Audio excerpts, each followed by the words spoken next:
District is officially called to order, Tuesday, May 8th, 2018. The time is now 7:10 p.m. Trustees, please stand as I call your name. Board trustees present are Vice President Jana Gonzalez, Secretary Dawn Davis, Assistant Secretary Justine Durant, Position 1 Trustee Deborah Jensen,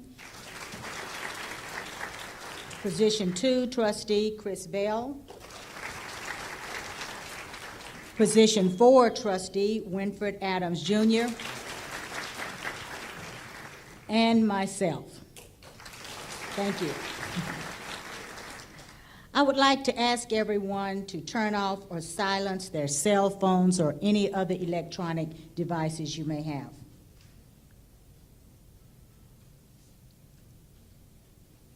Thank you. Tonight's presentation of the colors will be led by the Spring High School Navy JROTC.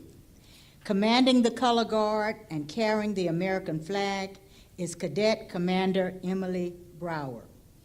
Carrying the Texas flag is Cadet Lieutenant Commander Julia Breyer. The U.S. Rifle Guard is Cadet Chief Kyle Shea. The Texas Rifle Guard is Cadet Chief John Figueroa.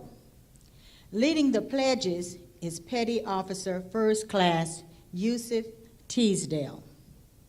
The Spring High School Junior ROTC Color Guard is under direction of Captain James Boyer, Gunnery Sergeant Audrey Gilchrist, Chief Douglas Watson, and Chief Martin Horner. At this time, would everyone please rise for the presentation of the colors?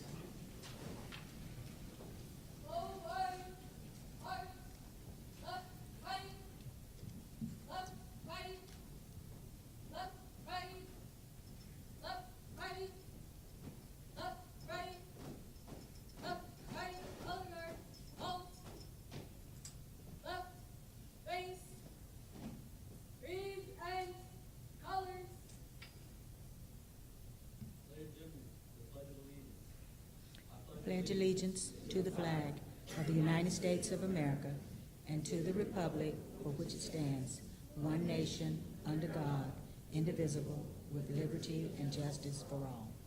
And now the Texas pledge. Honor the Texas flag. I pledge allegiance to thee, Texas, one state, under God, one and indivisible.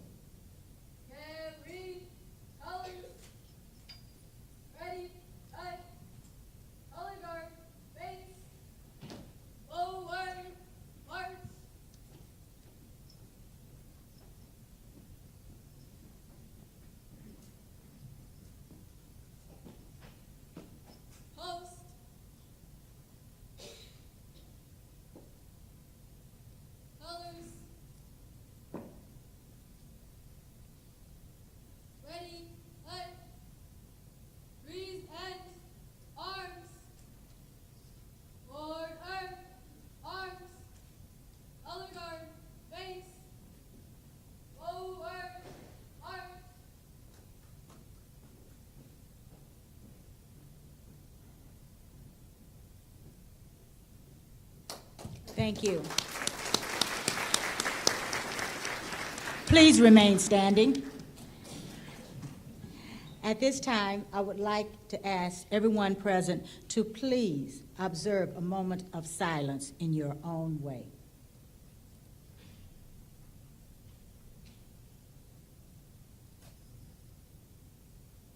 Thank you. You may now be seated.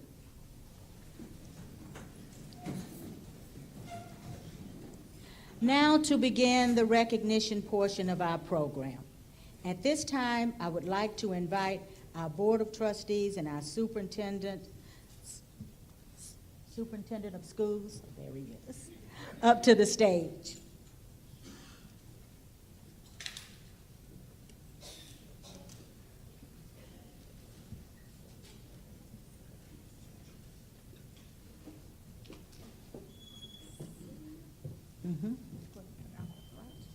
Yes, in the front.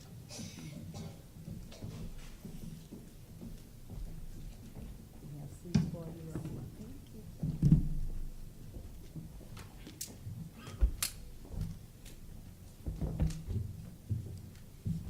Because this event is about students and for students, I now want to invite our two MCs to the podium to introduce themselves and to kick off tonight's recognition. We have two outstanding students. Please join me.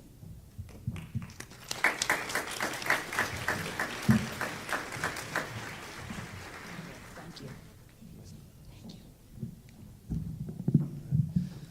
Good evening. Thank you, Principal, President Newhouse, Dr. Watson, and esteemed members of the board. My name is Christopher Rockmore. I am one of your MCs this evening.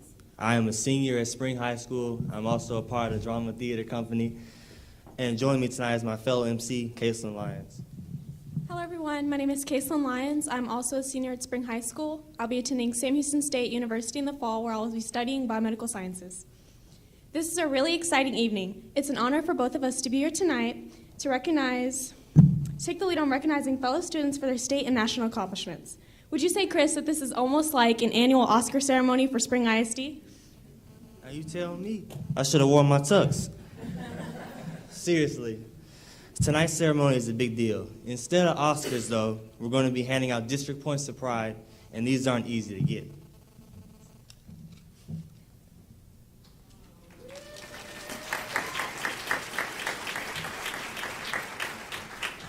That's right. Students who win a top prize in a district competition can't win a point of pride. Students who win a regional award can't win one either. Points of pride are exclusively reserved for students who are recognized at the state or national level, meaning that Spring ISD students who receive a point of pride have competed at the very highest level. So of course, our board and our superintendent are proud, which is why we call these awards Points of Pride. What's so amazing is that tonight we're going to be awarding points of pride to not just one or two students, but dozens. I always know I went to school with some talented kids, but now I'm really impressed. Me too, and it's about time to get started. But first, we want to ask our audience to help us make sure every student has a great experience tonight. Please remain seated until all the awards have been called. There's no special order, so the last award is as important as the first. That's exactly right. And to reward everyone waiting until every award has been called, our Board of Trustees will be hosting a reception directly following the award ceremony. At this reception, there will be plenty of time for up-close photos and lots of congratulations. Sound good? Perfect, so let's get started. On behalf of Spring ISD's Board of Trustees and Superintendent, our first point of pride recipient is Jorge Enrique Pereira Martinez, Dewitt Middle School, Jason's Learning, Student Argonaut.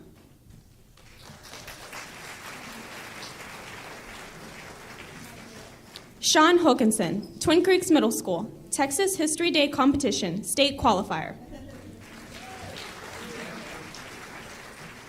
Perla De Leon, Twin Creeks Middle School, Texas History Day Competition, State Qualifier. Trinity Trahan, Twin Creeks Middle School, Texas History Day Competition, State Qualifier. Sana Saeed, Twin Creeks Middle School, Texas History Day Competition, State Qualifier. Catherine Castile, Twin Creeks Middle School, Texas History Day Competition, State Qualifier. Genesis Williams, Roberson Middle School, SECME Robotics Competition, State Qualifier. Zaid Lizama, Roberson Middle School, SECME Robotics Competition, State Qualifier. Jadelyn McNeil, Roberson Middle School, SECME Robotics Competition, State Qualifier. Brian Rodriguez, Roberson Middle School, SECME Robotics Competition, State Qualifier. Ty Herndon, Roberson Middle School, SECME Robotics Competition, State Qualifier. Rowan Cosamiglio, Roberson Middle School, SECME Robotics Competition, State Qualifier. Jessica Hernandez, Roberson Middle School, Texas Science Olympiad, State Tournament participant. Ashley Velasquez, Roberson Middle School, Texas Science Olympiad, State Tournament participant. Kenny Reyes, Roberson Middle School, Texas Science Olympiad, State Tournament participant. Erica Aldez, Roberson Middle School, Texas History Day Competition, State Qualifier.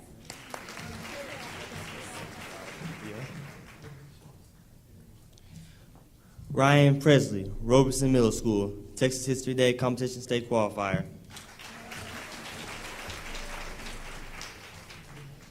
Lisa Chow, Roberson Middle School, Texas Science Olympiad State Tournament participant.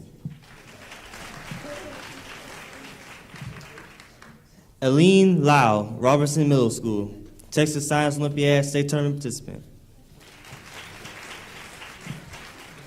Sophie Bambar, Roberson Middle School, Texas History State Competition State Qualifier. Abigail Asana, Roberson Middle School, Texas Science Olympiad.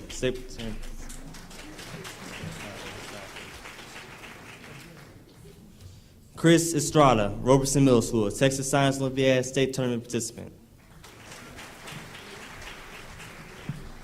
Tony Lee, Roberson Middle School, Texas Science Olympiad State Tournament participant. Devin Smith, Roberson Middle School, Texas Science Olympiad State Tournament participant.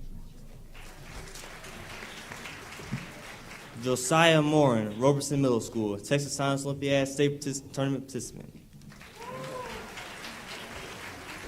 Diana Pavin, Decaney High School, color guard team captain at the 2018 Winter Guard State Championships.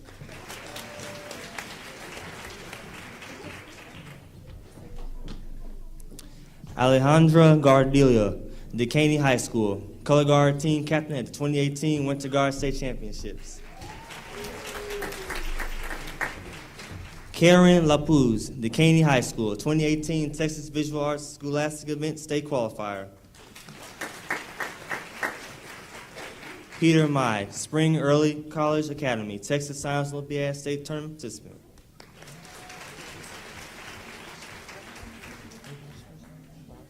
Bhavin Patel, Spring Early College Academy, Texas Science Olympiad State Tournament participant. Catherine Glenn, Spring Early College Academy, Texas Science Olympiad State Tournament participant.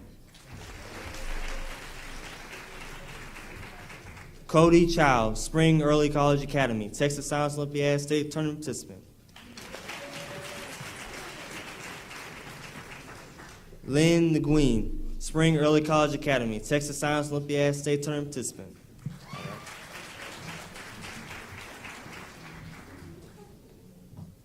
Deem Nguyen, Spring Early College Academy, Texas Science Olympiad State Tournament participant.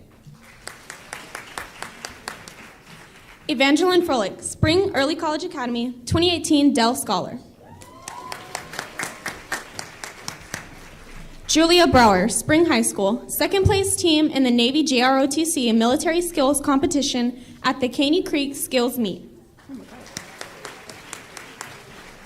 Emily Brower, Spring High School, second place team in the Navy JROTC Military Skills Competition at the Caney Creek Skills Meet. Fifth place, female push-ups, Navy JROTC State Meet at Texas A&M. Faith Pasis, Spring High School, second place team in the Navy JROTC Military Skills Competition at Caney Creek Skills Meet. Second place team in the Navy JROTC Leadership Challenge at the Caney Creek Skills Meet. First place team in the Navy JROTC Super PT Challenge at the Caney Creek Skills Meet.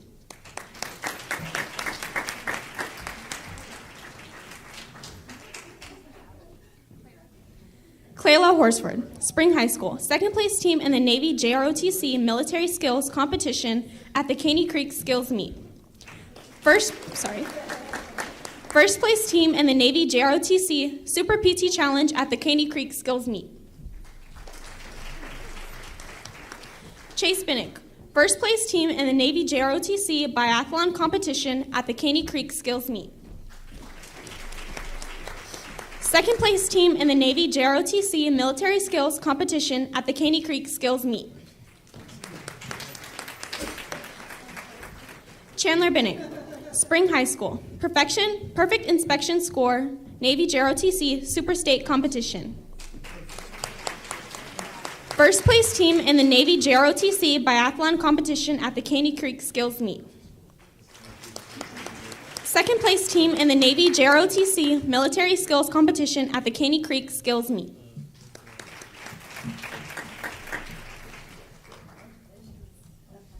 Nicholas Lane, Spring High School, first place team in the Navy JROTC Biathlon Competition at the Caney Creek Skills Meet.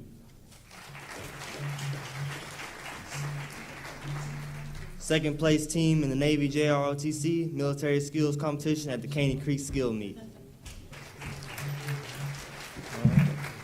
Perfect inspection score, Navy JROTC Super State Competition. Ian Schmidt, Spring High School, second place team in the Navy JROTC Academics competition at the Caney Creek Skills Meet.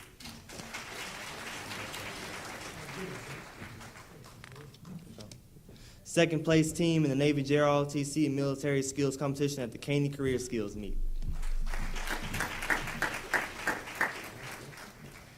Jason Borders, Spring High School, second place team in the Navy JROTC Leadership Challenge at the Caney Creek Skills Meet. First place team in the Navy JROTC Super PT Challenge at the Caney Creek Skills Meet. Maxwell Hill, Spring High School, second place team in the Navy JROTC Academics Competition at the Caney Creek Skills Meet. Second place team in the Navy JROTC Military Skills Competition at the Caney Creek Skills Meet.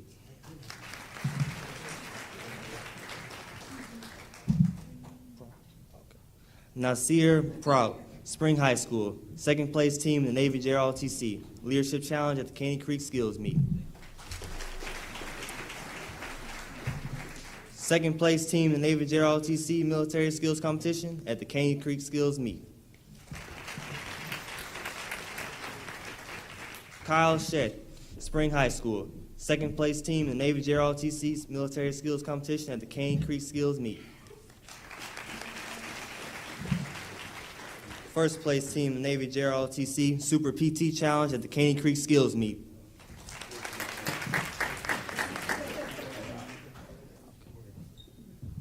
Lizandra Zuniga, Spring High School, second place team in the Navy JROTC Military Skills Competition at the Caney Creek Skills Meet.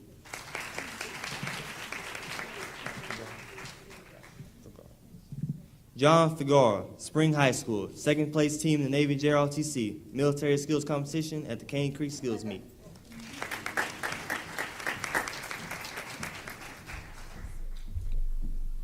Frida Rivera, Spring High School, second place winner in the French 1 Civilization Test at the 2018 Texas French Symposium.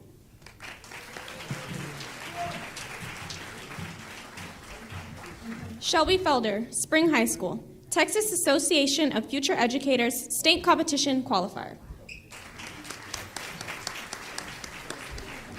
Natasha Velez, Spring High School, Color Guard Team Captain at the 2018 Winter Guard State Championships. Megan Weber, Spring High School, Color Guard Team Captain at the 2018 Winter Guard State Competitions. Aaron Parrott, Spring High School, Texas UIL Swimming and Diving State Meet Qualifier. Dalton Lowe, Spring High School, second place winner in the boys 50-yard freestyle and fifth place winner in the boys 100-yard butterfly at the UIL Swimming and Diving State Meet. Jasmine Lasoya, Spring High School, 2018 Texas Visual Arts Scholastic Event State Qualifier.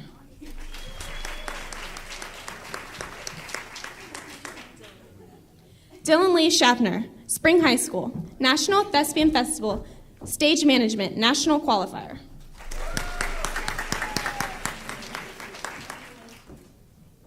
Grace Olufemi Fashnu, Spring High School, Speech and Debate National Qualifier.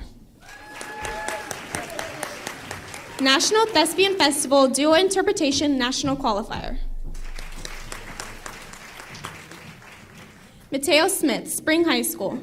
National Thespian Festival Duo Interpretation National Qualifier. National Thespian Festival Solo Monologue National Qualifier. Mackenzie Berryman, Spring High School. 2018 Texas Visual Arts Scholastic Event State Qualifier. Timothy Ramirez, Spring High School. 2018 Texas Visual Arts Scholastic Event State Qualifier. Savannah Weaver, Spring High School. 2018 Texas Visual Arts Scholastic Event State Qualifier. Ann Wynn, Spring High School. 2018 Texas Visual Arts Scholastic Event State Qualifier.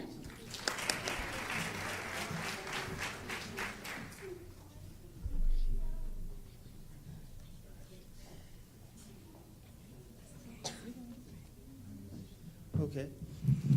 Rowan Kajamilia. Thank you, man. Robeson Middle School, Texas History Day Competition State Qualifier.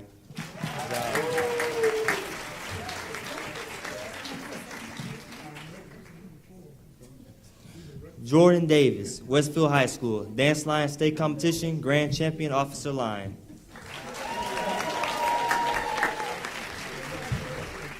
Dance Line State Competition, Top 10 Solo Finalists. Dance Line National Competition, Top 10 Solo Finalists. Kaylin Hammond, Westfield High School, Dance Line State Competition, Grand Champion Officer Line. Dance Line State Competition, Top 10 Solo Finalists.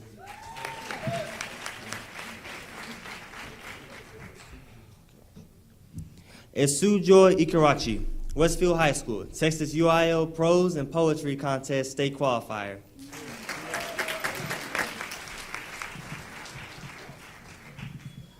Joshua Havnock, Westfield High School, 2018 UIL One Act Play Contest State Qualifying Production. Richard Knox, Westfield High School, 2018 UIL One Act Play Contest State Qualifying Production. Bree Porter, Westfield High School, 2018 UIL One Act Play Contest State Qualifying Production. Dylan Vasquez, Westfield High School, 2018 UIL One Act Play Contest State Qualifying Production.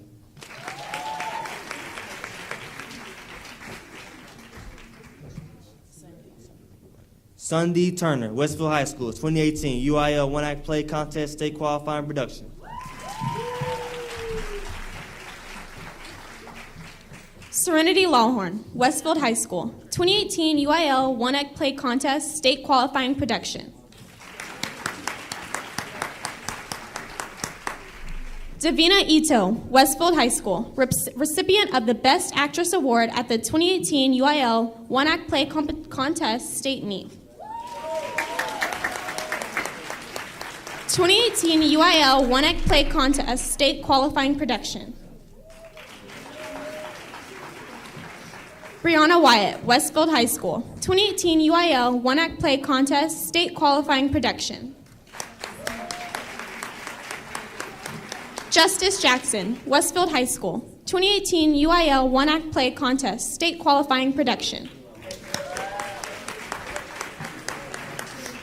Madison Joyce, Westfield High School, 2018 UIL One Act Play Contest State Qualifying Production. Mariah Campbell, Westfield High School, recipient of the All-Star Cast Award at the 2018 UIL One Act Play Contest State Meet. 2018 UIL One Act Play Contest State Qualifying Production.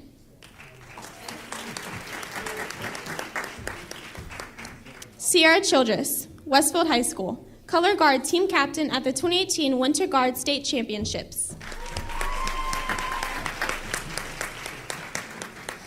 Christy Sherman, Westfield High School, color guard team captain at the 2018 Winter Guard State Championships. Fernanda Herrera, Westfield High School, 2018 Texas Visual Arts Scholastic Event, Gold Sale winner.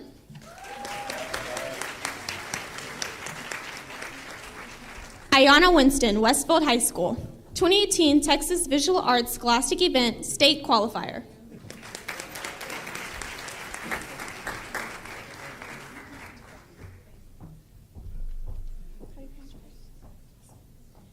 Nysa Johnson, Battalion Commander.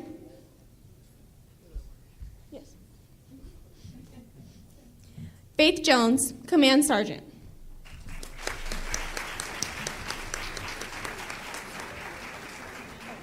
Westfield High School. Evelyn Martinez, Carl Winchie Senior High School, Skills USA Career Pathway Showcase, second place state.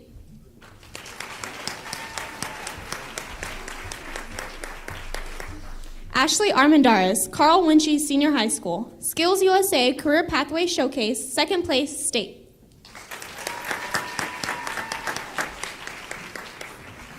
Christian Beretta, Carl Winchie Senior High School, Skills USA Career Pathway Showcase, second place state.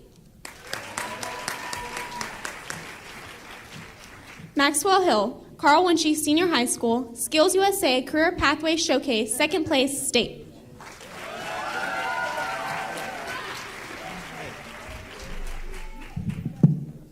Wow, wow. I'm feeling really inspired and humble right now. Of course, none of these awards would be possible without the support of family and friends. Would all of our Spring ISD supporters stand up and be recognized?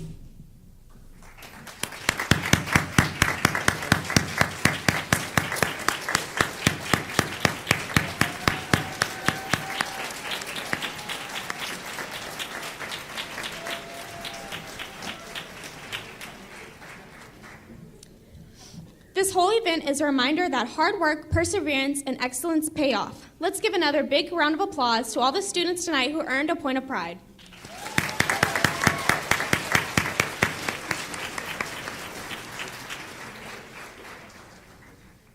Thank you. Thank you. President Newhouse, would you like to say a few closing remarks? And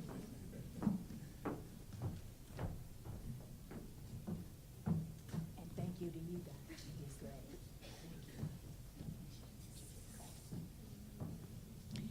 Before they leave, let's give them a round of applause. Chris and Kaylin, they did great. You did a wonderful job as MC, and on behalf of the board, we have a little small gift for appreciation for you. So I think someone will find it for me.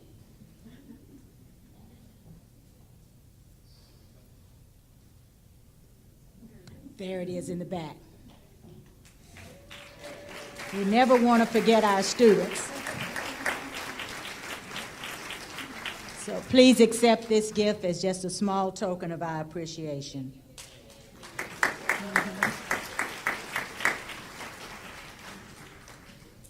Now, I'd like to call for a break, board members, a break for an official board meeting so we can celebrate with our students and our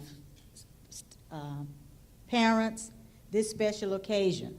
We will have a celebration set up in Bammel Teachers Auditorium, which is to my right here.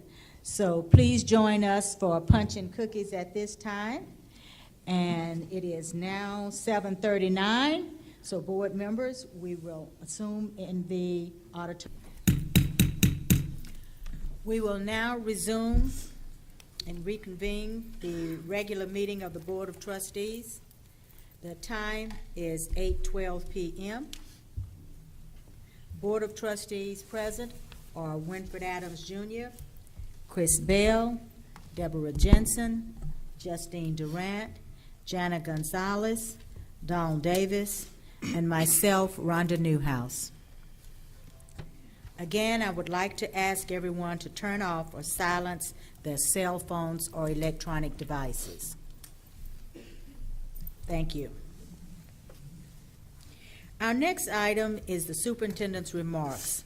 At this time, I would like to recognize our superintendent, Dr. Rodney Watson. Thank you, President Newhouse and other trustees. If you remember on last Thursday night, we had an opportunity to go through a very lengthy agenda. We do have several exciting projects that are coming up, especially related to our bond. And so we're excited about what's on our consent agenda tonight to move forward with the bond work and the proposals so we can begin doing our groundbreaking.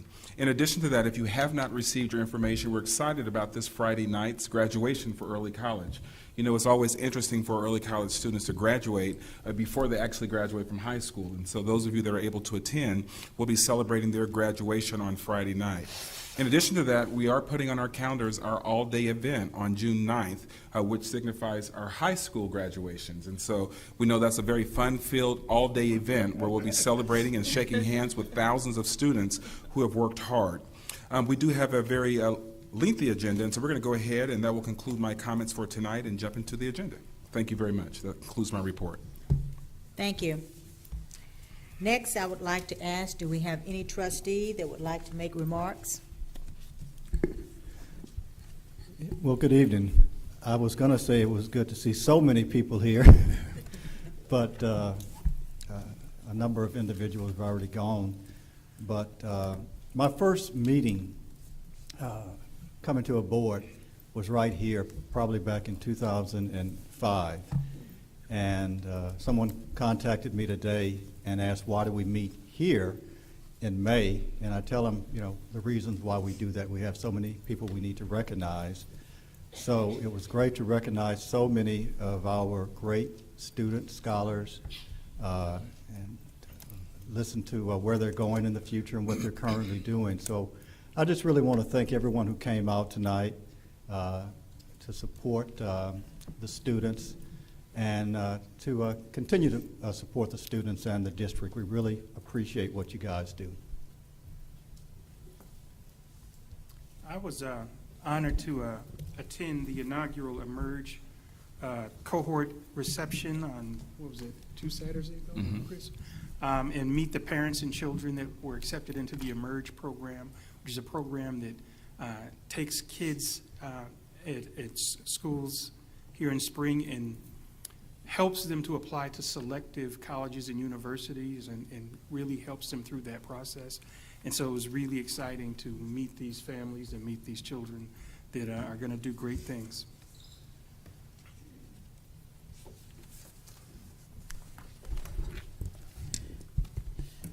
My comment is not something I've done this past week, but I have been looking at definitions of a trustee since we have been in this role for a couple of years to many years. And I found one that said, trustee is a legal term which in its broadest sense is a synonym for anyone in a position of trust. It also says, you're in a position of trust for the benefit of someone else. You don't benefit yourself. I'm sure many of you know we have no monetary pay, but we are repaid in full when we get to see the kinds of products at Spring ISD that we saw tonight. Another part of about being a trustee is that it operates for the benefit of the public. And we sometimes see confidential information that we cannot talk about to husbands or wives or anyone else. But we need to take that information. We get training all the time. We get presentations so that we are educated about many of the parts and pieces of our system, and so that we can make the absolute best judgments for the public good.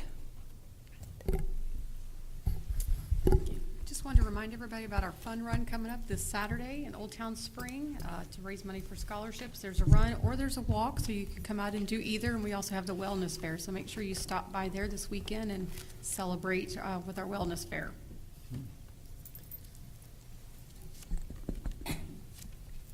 Okay.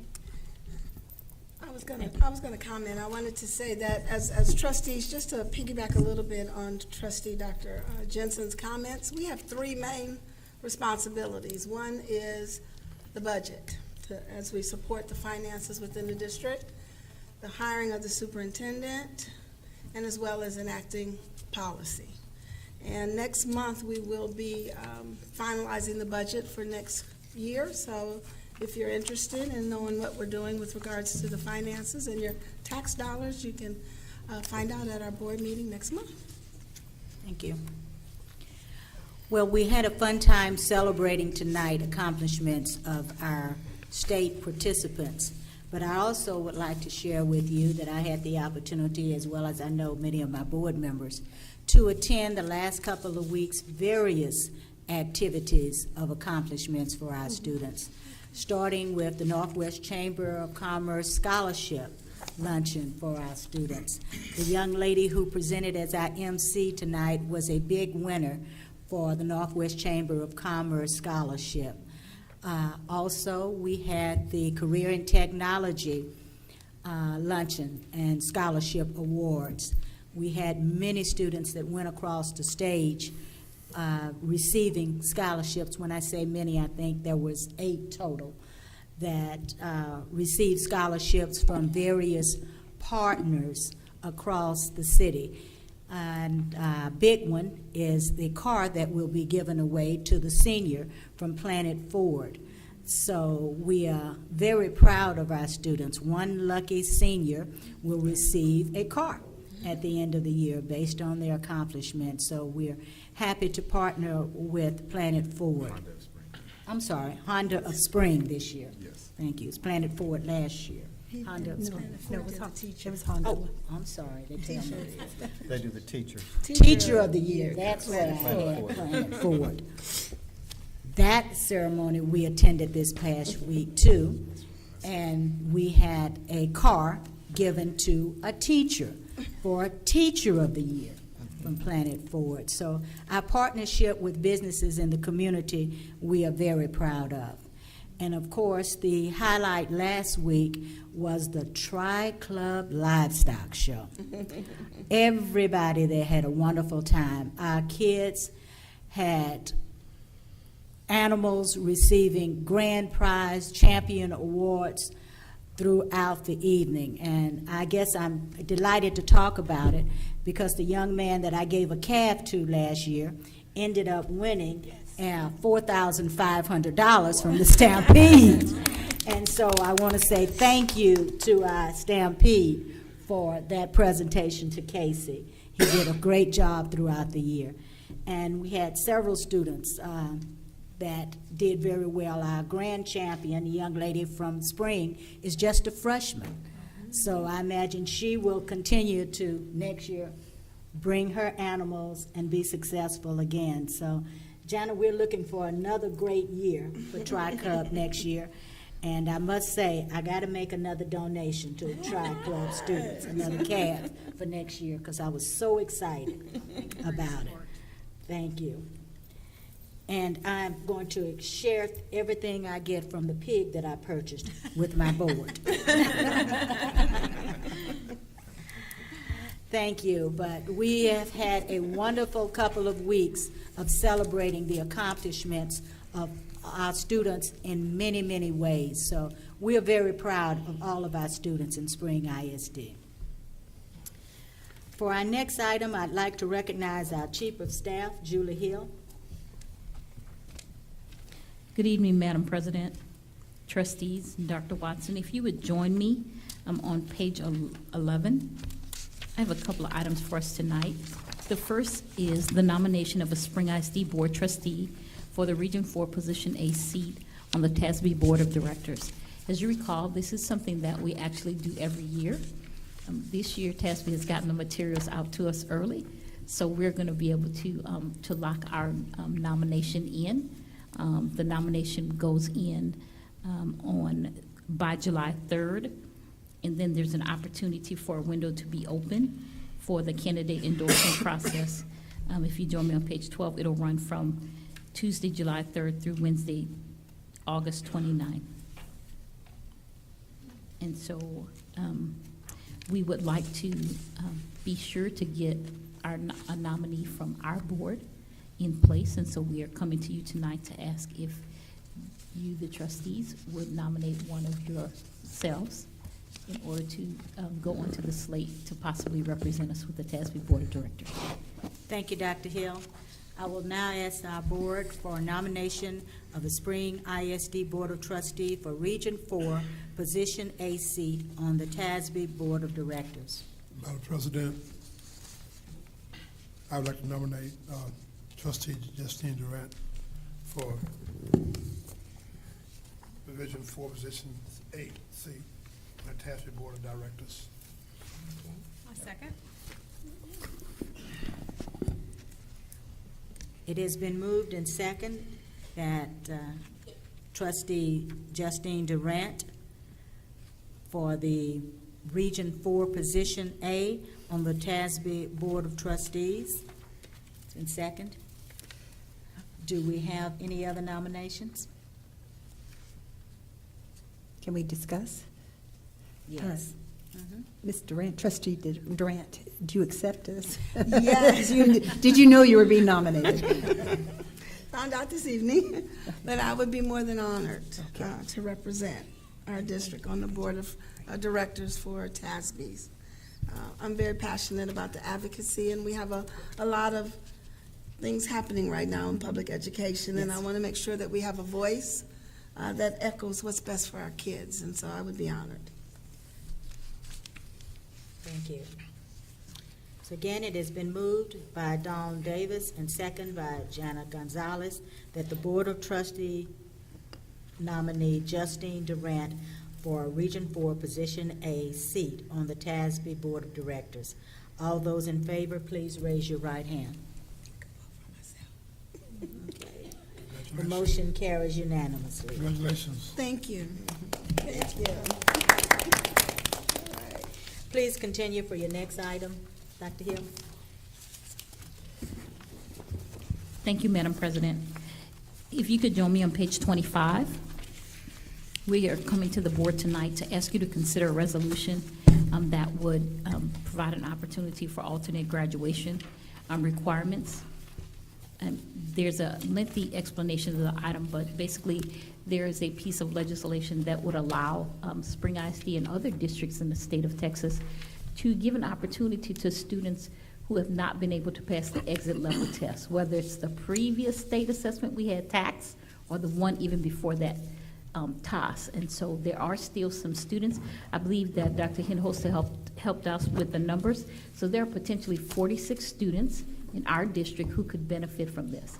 Basically, the process is outlined here in a recommended policy that you will find that starts on page 30.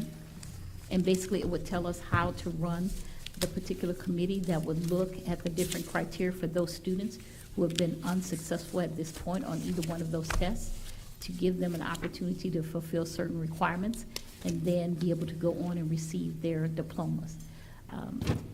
It potentially gives an opportunity to keep us, or keep 46 students from not being able to reach that accomplishment of a high school diploma. We know how invaluable it would be for them moving forward in their future. It has been insurmountable for them so far. They have not been successful on that standardized test, but there's an opportunity for us as the state, and we're asking that the Spring ISD Board also give us that opportunity as a district here in Texas to give that those 46 students a shot at a high school diploma. Doctor. Any questions? Yes, Dr. Hill. How does line up with other districts, our surrounding districts? What else, our surrounding districts have the same type of plan in place? This is a brand-new state law. Okay. And so every district in the state of Texas has the opportunity to adopt the resolution in order to allow their administration to be able to move forward. But it is a decision point for the board. It is your choice to provide that opportunity. It's not automatic. The law is not forcing any district to do so. It's giving you the opportunity to let us, in fact, put it in place for our students. Thank you. Remember, this just became effective May 3rd, so it's brand new. Okay. Good, brother, smack in there. And Dr. Hill, on page 31, I see on 7 and 8 that some of the reasons why you would want to graduate a young person is that they have completed CTE education courses, they have life experiences, work, or other experiences that may figure in on this decision. Yes, So that- that they may have problems with that academic test, but they have other things. But there are other valuable accomplishments that they've already met. And one of the reasons that I know that we didn't bring this forward at the work session, like Dr. Watson said, it just passed, but we can use it this year for 2017, 2018. So if the board moves so tonight, that gives us an opportunity to automatically start working with those 46 students rather than having to wait until next year and them having another missed opportunity. This is very similar to House Bill 179, Senate Bill 179, that was put in place now in its third year for the students that haven't passed the EOCs, the STAR EOCs, that are lacking 2 or less. And so the gap was this group of students that are the older students under TOS and or under TAX, and they just keep coming back. They're not enrolled for credit. They just come back to get practice with us and attempt to take the test.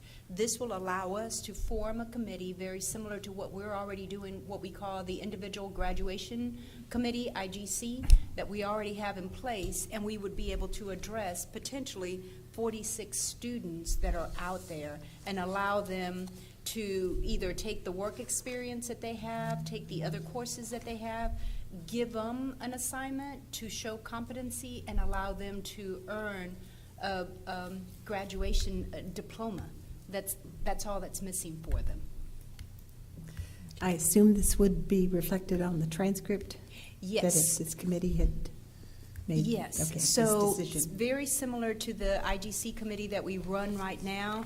All of the records are, number one, kept in their cumulative folder, but we also have to report to the state at the end of the year how many students earned their diploma or graduation diploma based on the IGC committee, and then these students would fall under that. And so it's reported in the summer during PEIMS. Yes. So we have how many students potentially? 46. Potentially 46 students that would qualify to, number one, come before the committee. And so once the committee looks at them, we have to formulate a plan. Very similar to the IGC, that plan is submitted to the state. So it's not just give them a diploma, but they've got to meet the requirements that the committee Yeah, would. so we're not just pushing students out, or there are some guidelines and things like that? Yes, absolutely. Guidelines that would be auditable by the state. Mm-hmm. Okay. And I think, as Dr. Jensen pointed out, if you look at the midway page 30 and the top of page 31, there are actually those criteria that would be established for the student to matriculate forward are actually here, and they give us the guidance for which the committee has to make their decisions. Because But we want our students who graduate to be successful, whether they do military, whether they go into the workforce, or into higher education. So, you know, I'd hate to just push a student out with them not having any direction. And so I'm hoping we also cover those bases as well and work with them. So yeah, we want all of our graduates to be successful. Absolutely. Agreed. I'm sure you all know that I am a believer in multiple intelligences. And as a high academic achiever who did very, very well on many tests, I can tell you that your description of somebody being pushed out without being able to do anything probably described me pretty well. And I had to learn the practical side of life after the academics. So I really appreciate people who, because I've had, as a teacher, I've had students in the past who were really helping support their families and having wonderful responsibility and work experiences that I could not give them credit for in my class. So I'm very pleased with this. I'm pleased with it also. Only question I have is the time factor. Are we trying to make sure this happens for this year's graduation, which you mentioned we are. And not without going in detail, do we have the time factor to make the committee meetings and the selection of the 46 kids? We have a time factor to actually interview and make the selection, and also give the students a chance to, I guess, to make sure they have all the requirements met. Absolutely. So when we received this, and as you can see, we just got it last week. So Understand. immediately, Dr. Hill put it on my radar, and we reached out to, number one was our research department and the campuses, so we could identify who the students are that are eligible. So now we know exactly who they are. The counselors know who they are and what schools they're in. We do have an individual graduation committee at each campus right now working on the other students. So this group of students would fold into that committee. The established committee would then consider, number one, consider their record, because we do want to be able to take into account what they've done. But if any necessary additional assessments need to be given to the students, we're ready to do that online with a program we have as Edgenuity for credit recovery.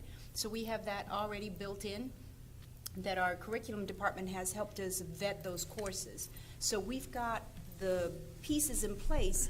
These young people just did not qualify previously.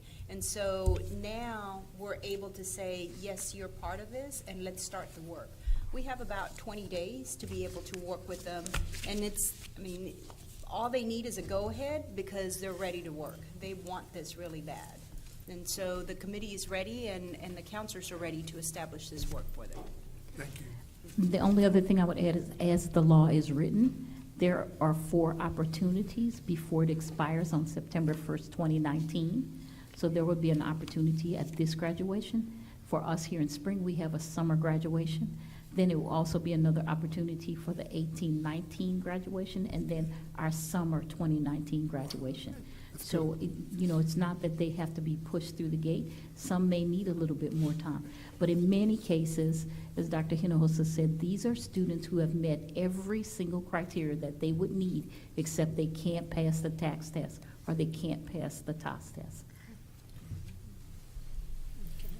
And how soon next year would we potentially know the number of students for the next academic year? Because I assume we're going to look at this each academic year. So, Yeah, so we'll have that information this summer when the new results come out. And so we always keep a running total of kids who have not passed.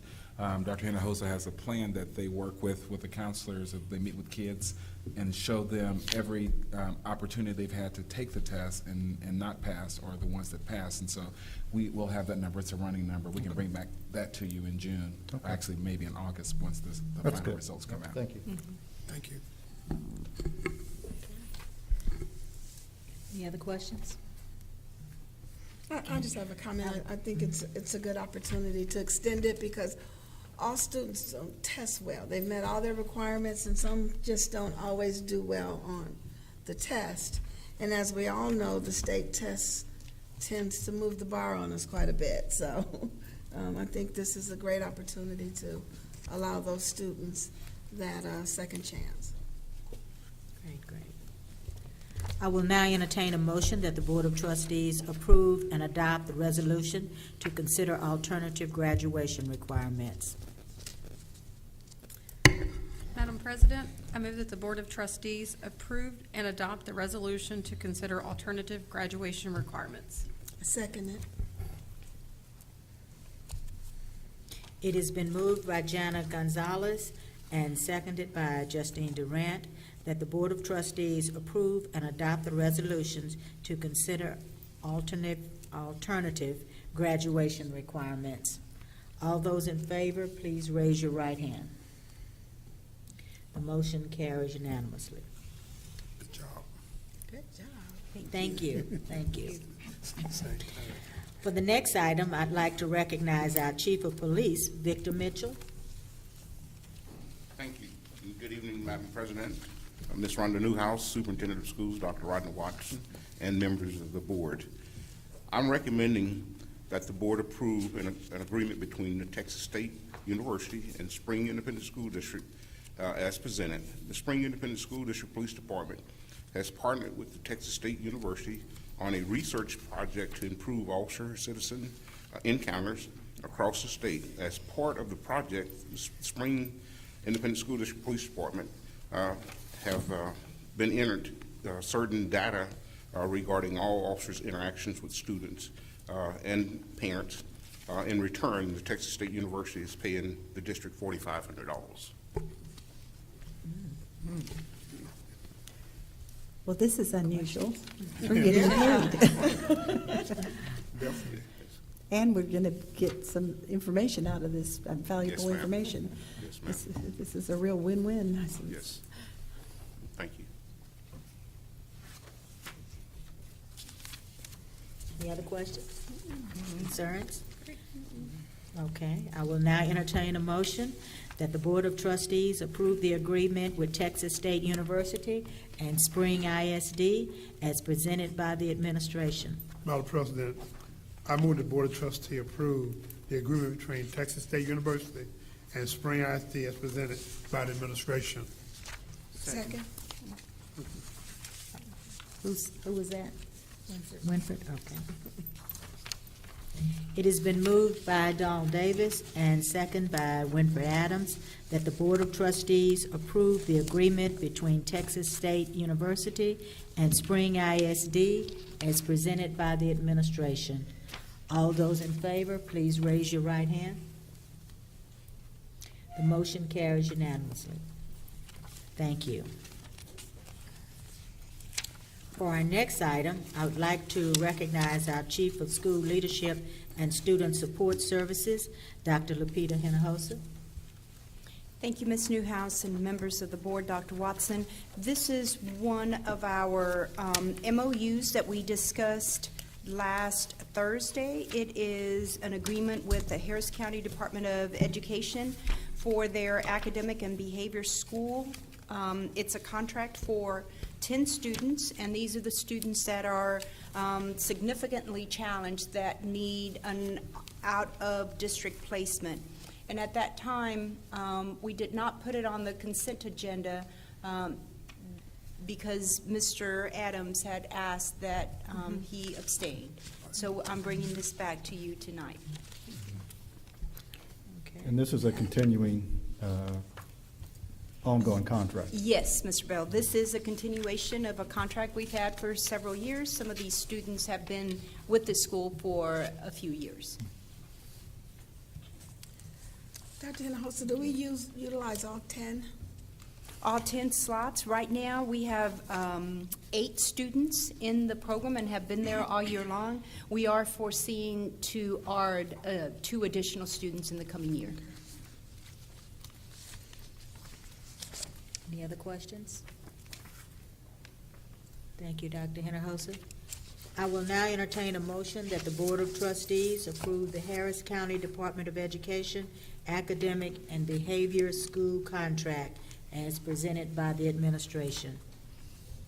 Madam President, I move that the Board of Trustees approve the Harris County Department of Education Academic and Behavior School Contract as presented by the administration. Do I have a second? Second.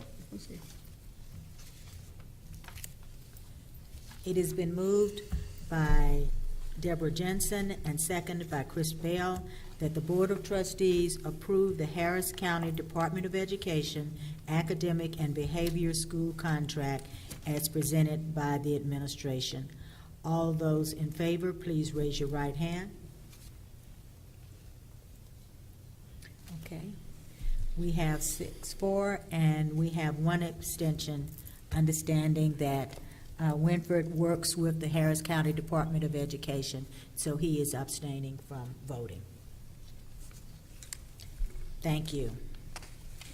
Please continue with your next item, Dr. Hinojosa. Thank you, Ms. Newhouse and members of the board. Tonight, I'm bringing you an item that we've seen year after year. We didn't have the opportunity to discuss it on Thursday, but do have the opportunity to bring it to you tonight. This year, what we'd like to do is, before the end of the year, for our parents and our students to have a copy of our district's student code of conduct. So the work actually began early this year. I'm going to tell you about October, looking at the current student code of conduct and how we could, number one, make it easier to understand for our families, but number two, to make sure that we were implementing it so that we could support our schools, our teachers, and our students. So if you'll join me on page 42. We are asking that the board approve the 2018-2019 Student Code of Conduct. And what we've done this year, which is done annually, we review any changes in the laws and our local practice to make sure that our local practice is aligned with state law. We were fortunate this year that it is not a legislative year, so we didn't have, like last year, we didn't bring it to you until late in the summer because we did have a lot of new laws that came into play. This year we had clarifications, and part of that I will walk you through what clarifications we've made this year. So we do use the Texas Association of School Boards, or the TASB model, and then we're able to look at their model and then look at our needs. The changes that we've done this year, the big changes we've done this year is, first and foremost, we wanted to make sure that this student code of conduct was very user-friendly for both the parents and the teaching staff. You'll see a lot of transparency. So a parent picking it up will know exactly why his or her child, or why he or she is being called to the office, and what he or his child has committed, what offense, and what are the consequences. We have been very careful to make sure that we've added 5 levels of discipline. In the past, if you're familiar with our student code of conduct, you would have just seen 4, which is what the state has. We have actually added 1, and it was part of the discussion that we had last week when we talked about restorative practices. As you'll recall, this year we started a pilot program at Bammel Middle School on the use of restorative practices in partnership with Harris County Department of Ed. That is a practice that we want to take district-wide. So in the student code of conduct, we've added a 5th level, or really the first level of offenses and consequences. And it will allow us for a restorative and tiered level of offenses as well as consequences. I want you to turn to page 9 so I can point, let's see, it would be page 9 or 58, because you'll see page 9 is the actual student code of conduct, and then 58 is on our agenda. So if you'll turn to page 9, you'll see how we've inserted the level 1, which is actually what should be happening in the classroom. What we've always had in the past is every school has their teacher handbook, and in that teacher handbook we talk about our classroom management. And so we talk to the teachers about how do you redirect a student? How do you have your classroom rules? What are some consequences that we would put in place? We've had those at every campus. So think about 38 different campuses with 38 different offenses, and at one campus that offense would mean a different consequence. So what we've done is we've put it in our student code of conduct for the entire district. And so you'll see that these are the violations that are those that are the small type of violations. For example, the student is not participating in the classroom activities and the teacher has to redirect him. Or the student is using their phone in the classroom. Things like making excessive noises, right? Those are the little things that happen in the classroom that if they're not addressed could create disruptions. So we've spelled it out. What are some of those offenses? And then we've spelled out what the consequences would be. We had actually started this work in our Springway systems and structures, but again, that was in a separate handbook. Now it's here in the Student Code of Conduct. so that all parents can see and all teachers can see, and we walk the teachers through the process of what are some of the consequences that you could actually give to a student. So while it's still very specific, it allows and walks our teachers through, first and foremost, if you look at the bottom of page 9, we start with restorative practices. Actually working with our students and allowing them to restore their behavior, restore themselves back into the classroom. We talk about things like behavior contracts. We talk about how do you do restitution. So that is the one piece that we're very proud, because this will allow us to do it district-wide.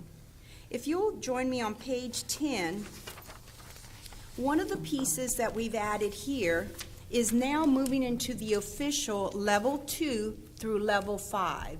That's what the state has, right? We've been very clear in specifically outlining what the administrators need to do when they are now referring a discipline matter to the principal of their campus, or the designee. It's usually an assistant principal. But you can see how we've been very clear on these are the processes and procedures that you've got to follow. The other piece that we've written in here, if you look at number 4, we want to be very sure that anytime there's an issue, that we contact the police if necessary. If it's an administrative disciplinary action, that we take that, but also if we need to call CPS. So it's very clear and spelled out to our teachers and to our administrators.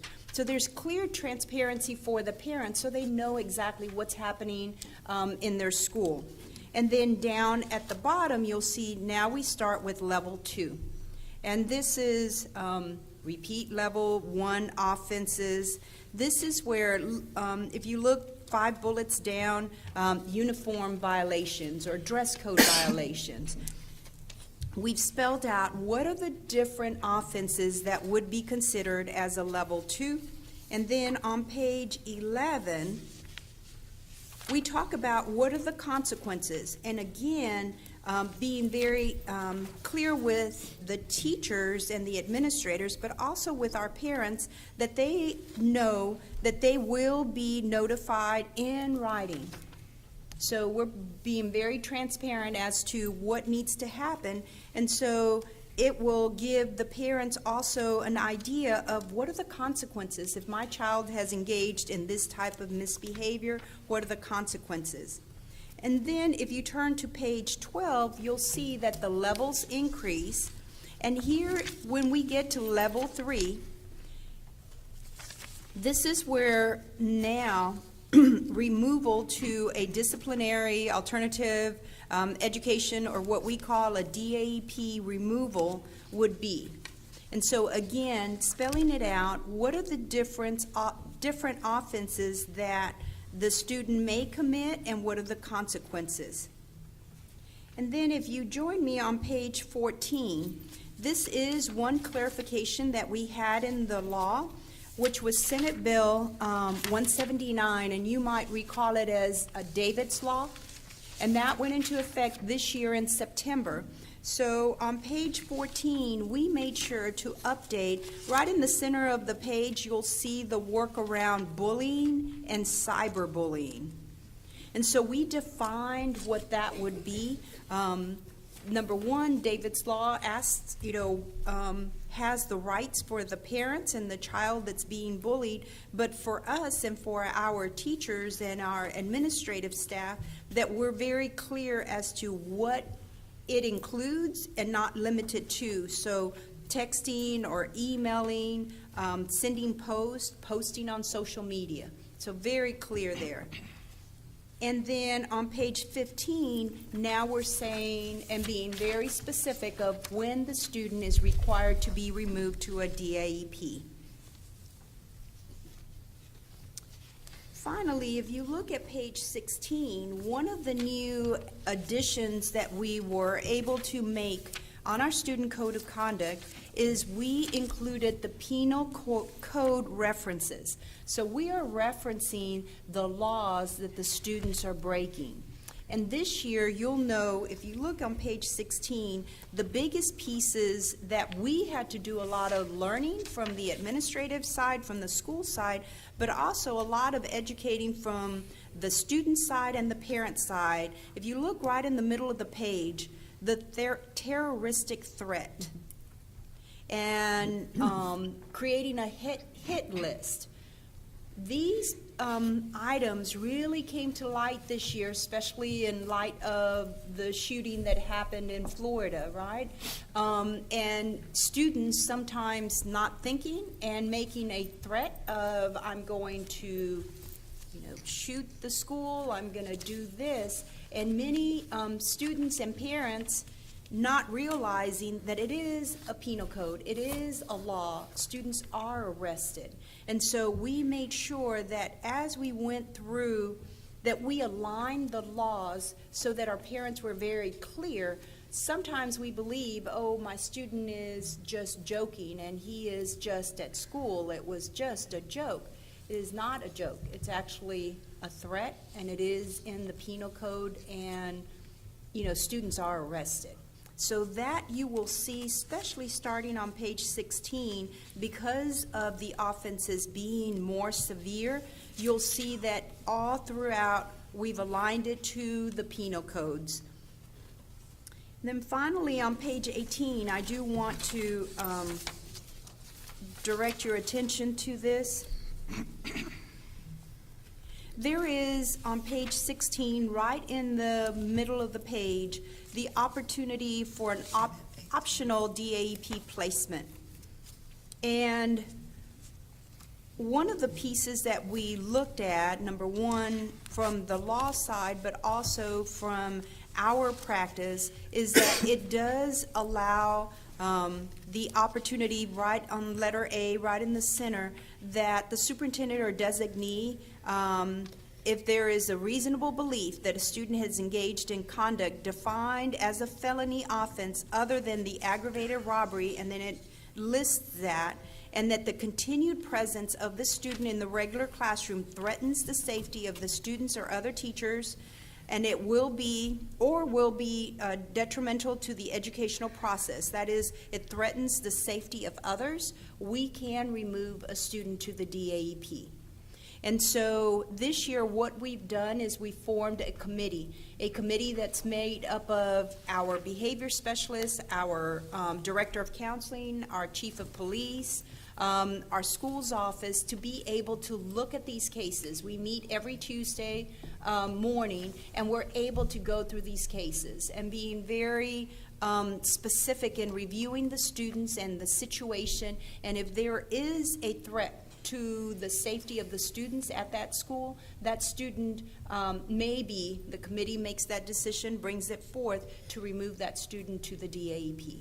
And so we wanted to make sure that it was included in our handbook so that everyone was very clear on the processes that we follow. And then I think the last piece that is important for us to note is that as we go through the Code of Conduct, on page 24, we are working as a district to implement restorative practices and to implement graduated sanctions. That is, when a student commits an offense, that we're able to look at what that offense is and make sure that we give our teachers in our schools recommendations as far as consequences, and making sure that it is graduated consequences, that the students know the severity as we work through the process, that we're able to restore the students, but at the same time, if the offense is such that it's disrupting the school and or creating a safety concern, that we are able to remove the students to the DAEP. And so we're asking the board tonight. One more thing else that I want to point out is that we did have an update to the law also at the beginning of the year, House Bill 674, that relates to the prevention of suspension of a student that is below third grade. In the past, we could suspend students that were in kindergarten or second grade. And so the new law that actually came into effect this past summer on September 1st prohibits us from suspending the student unless they commit an offense that's a required removal. And so that is also in here, and we've been able to provide the schools with recommendations on those graduated consequences that we can implement to restore the child based on his behavior. Dr. Hinosa, Yes. this particular code of conduct, did you guys use any of our committees, ACE, or anybody, students, parents? Can you talk a little bit about who has input into this?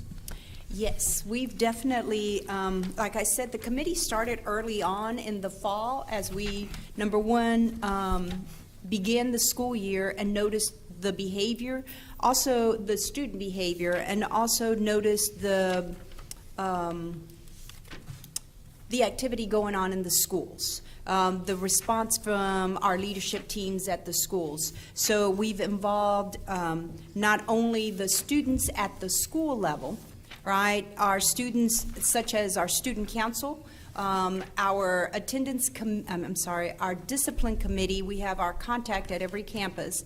Their responsibility was to go back to the schools and work with their student groups, whether it was the student council, whether it was an advisory group, to be able to look at what is working in our schools and what's not working. And so we heard from students saying, well, we've got kids that are cutting up in class and nothing happens to them, and we can't learn what can be done. You have the serious offenses that we know we can remove, but those kids that are just disrupting the class and I can't learn, or that are walking around. And so it's the students talking to our administrators about what can be done. And that's that whole piece that we put in here on graduated consequences, so that schools, administrators, principals would know what needed to happen. So students were involved in that sense. And then our committee centrally that came together, administrators from every building as well as our central office, going through, number one, what we had in place, and then what needed to be either revised, adjusted, based on what was working and not working. And then I'll tell you, our principals. They were a big part of the work on, the way our student code of conduct was outlined. It was more, number one, prohibitive of them being able to implement on their campus, and very restrictive, and didn't provide the options that they needed. So at all three levels, we were able to work with students, with our teachers, and with our principals, as well as the central office. And what about our parents? I mean, so this doesn't go through like ACE or any of the committees? Yes, We so have parent input? It does. It went through ACE. Actually, Dr. Hill and I facilitate ACE.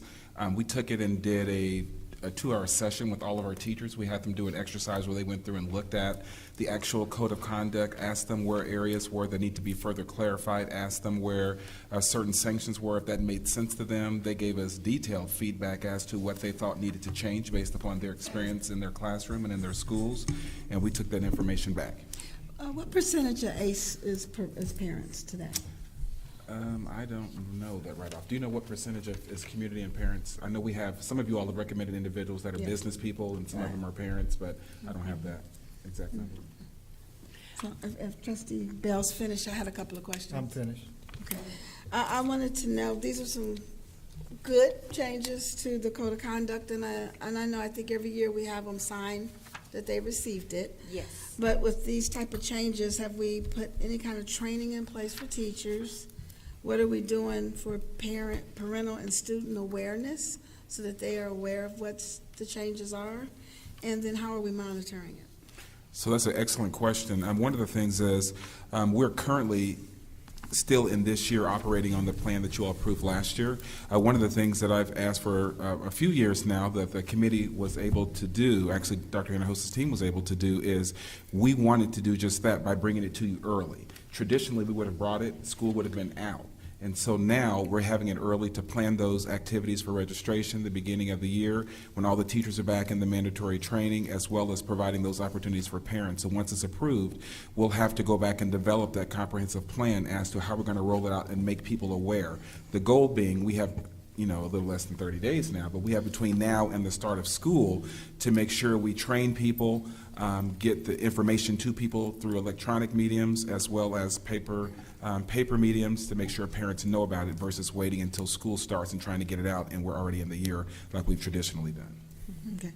So I hate to have a change and then a parent, their child receives a consequence and they say, well, last year so-and-so's parent did this and that didn't happen. So we just want to make sure that there's awareness. Yeah, one of the things that technology has done, and it gets some parents, not all, but there are ways that technology and communications have worked together to where when people log into either their home access center accounts, we can really experiment with ways of how can we get parents to acknowledge that they have access by clicking OK before they get into things. And so that's one way. But one of the conversations I had this morning is finding ways that we can get parents to acknowledge things when the student may not bring it home, and or ways that we can get parents to acknowledge them through the social media. Thank you. One thing I'm concerned about is this is 55 pages. Yeah. I'm just worried about parents reading it. And, I don't have top of mind how many pages last year, but it was just about that much. We added maybe 6 pages up in the front with the pieces on the level 1, and then the graduated consequences at the end. But it is a pretty lengthy document. What this will allow us to do is getting it approved now when our students are still here, being able to, number one, plan how we're going to get it out, but number 2, getting it up on the website. We're finishing out the year with our old student code of conduct. But being able to get it out to the parents early and being able to use this as an anchor as we begin our training for this coming school year. Our restorative practices training needs to start in June so we can start working with our teachers so they clearly understand level 1 and what does it really mean. Level 1 doesn't mean student goes to the office and, then it starts snowballing. Level 1 is how do we work with the students in the classroom? How am I able to intervene? How are we able to talk through this as a class of what situation has happened? We want to be able to start out the year and setting the classroom rules.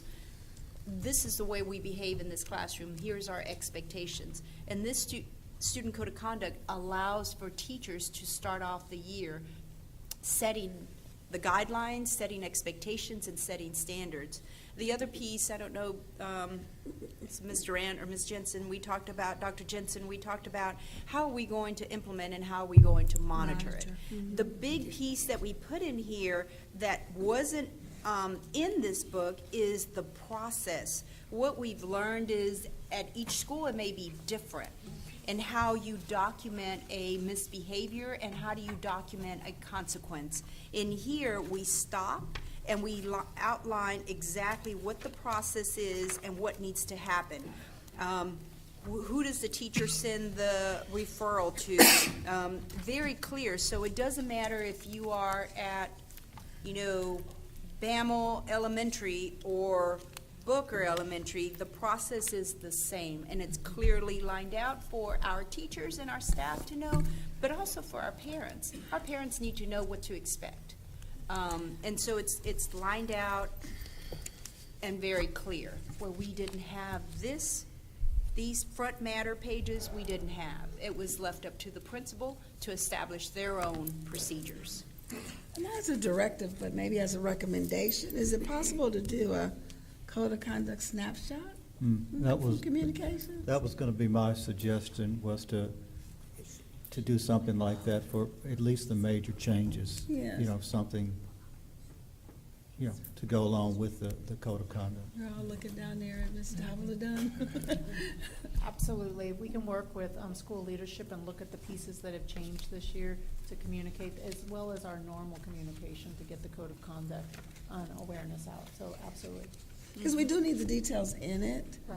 but a snapshot for parents, because 54 pages is a lot. And then they can go to that if they need more detail, but at least we have. We'll work with school leadership on that. Thank you. Thank you. Thank you. No other questions. I will now entertain a motion that the Board of Trustees approve the 2017-2018 Spring Independent School District Student Code of Conduct as presented by the administration. Madam President, I move that the Board of Trustees approve the 2017-2018 Spring Independent School District Student Code of Conduct. Do I have a Second. I'll second the motion. It has been moved by Justine Durant and seconded by Deborah Jensen that the Board of Trustees approve the 2017-2018 Spring Independent School District Student Code of Conduct as presented by the administration. All those in favor, please raise your right hand. The motion carries unanimously. This was a lot of work. I want to say thank you. Thank you, and we had a committee, I know Dr. Perez was here, Mr. LaGuardia is here, a whole committee, a lot of work that went into this. As Dr. Watson said, you know, the ACE committee looking at it, it took everybody, getting everybody's input, and hopefully having something that's useful for the schools as well as our parents. So that we can be consistent across all campuses. And Madam President, Thank you. I think, this is Jeremy down on the floor. I think there might have been a slight misstatement. Are we approving the 2017, I was, 2018, or when the I 2018, hesitated when I 2019? read it. I wondered that, but it was in here, so So how about I accept this a the friendly amendment? is this? This It's is our 1920. 2018-2019. Okay. Since the board already moved, seconded, and voted, we can just make a whole new motion for this particular item. Okay, Yes, we I can do that. So I move that the Board of Trustees approve the 2018-2019 Spring Independent School District Student Code of Conduct. And I second that motion. Thank you again. It's been moved by Justine Durant and seconded by Deborah Jensen that the Board of Trustees approve the 2018-2019 Spring Independent School District Student Code of Conduct as presented by the administration. All those in favor, please raise your right hand. The motion carries unanimously. Thank you, Mr. Brinkley, for that correction there. We were puzzled up here. I was like, Okay. Next, we have the consent agenda. The administration has requested that we pull item J for discussion in June. I will now entertain a motion to approve. I don't know, ask that we also remove item A from the consent agenda. Okay.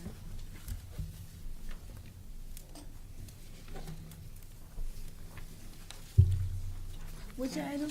A. Item A. It's been requested that we pull item J and A Amendments? Okay. for discussion in June. I will now entertain a motion to approve and adopt all of the items listed on the consent agenda with the exception of item J and A. Madam President, I move that the Board of Trustees approve and adopt all of the items listed on the consent agenda with the exception of item J and A. A second? I second the motion. Questions? Comments? Just for, we actually have items A through Q that we discussed in length on Thursday night.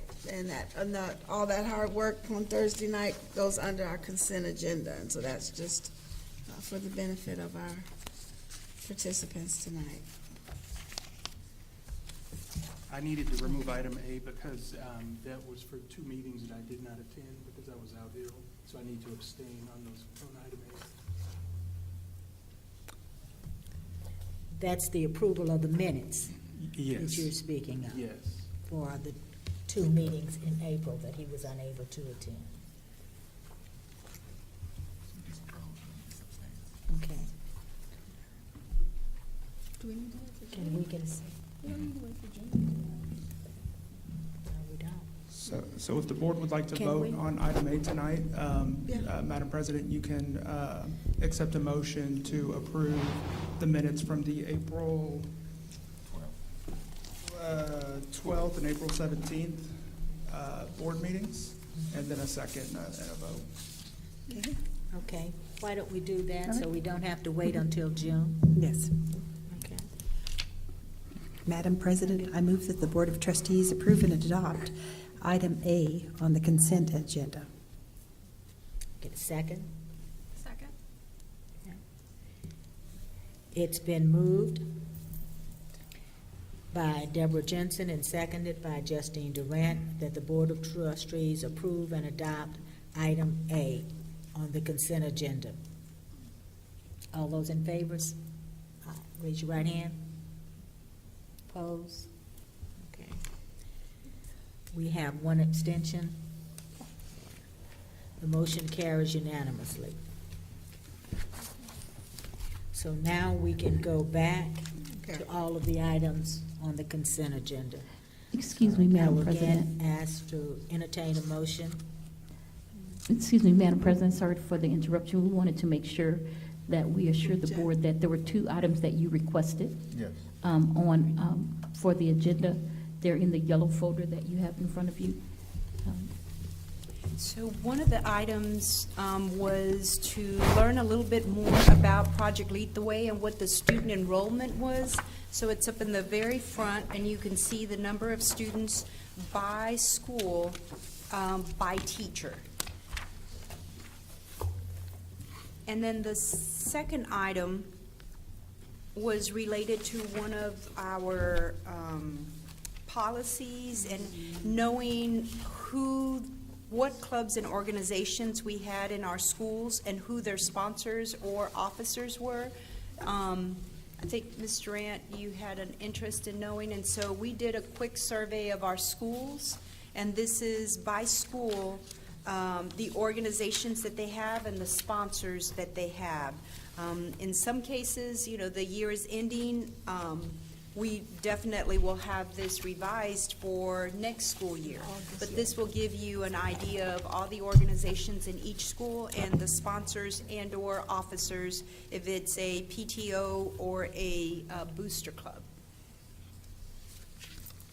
Thank you for that information. Thank you. This is very nice, thank you. Very thorough. Geez, the high schools have a lot. Yeah. And I'm impressed with how many students that the 3 high schools are in Project Lead the Way. Yes. It's a wonderful preparation program for future engineers. I have to say, Westfield, this was our first year at Westfield. We've been running the program at Spring High School, and then this was the second year for Decaney, but first year for Westfield.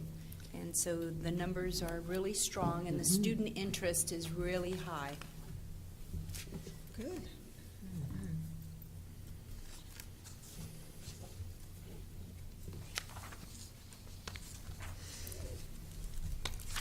Okay, thank you. I will now entertain a motion again. I will now entertain a motion to adopt and approve all the items listed on the consent agenda with the exception again of item J. Second. Oh, I'm sorry. I move that the Board of Trustees approve and adopt all of the items listed on the consent agenda with the exception of item J. Second. Okay. That's just the motion we just made. We just Yeah. did this. Yeah, we did We that. didn't vote. We did that. We didn't vote. Okay, Okay. that's where we are. Okay. Okay. So we just restated the motion. All right. Just restate. Just need to vote. It was moved by Winford? Okay, Winford Adams, and seconded by Deborah Jensen, that the Board of Trustees approve and adopt all the items listed on the consent agenda with the exception of item J. All those in favor, raise your right hand. The motion carries unanimously. Thank you, Dr. Hinojosa, for this additional information for our consent agenda. Okay. Next is our public participation portion of our meeting. Chief Hill, do we have anyone registered to speak under public participation? Yes, Madam President, we had many registered speakers, and we have 10 that are selected to speak tonight. Did you say 10? 10. 10? Okay.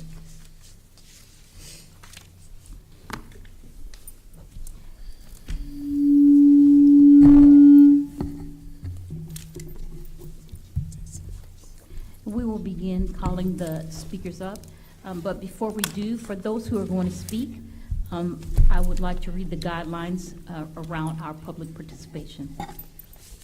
The board invites interested citizens to address the board on any subject that they desire, other than allegations concerning the character or capability of any board member, staff member, citizen, or student of the district. The board provides an opportunity on the agenda for citizens to address the board, and we welcome your participation. The board will listen and will not interrupt unless the person addressing the board infringes on the guidelines as stated previously or exceeds the time limit authorized for the presentation, and in this case, each of you will have 3 minutes to present. Mr. Sheffer will keep time, which won't be displayed on monitors but will be kept, and we will let you know when your time is up. According to the law, the board may not take any action on any item that is not on the agenda.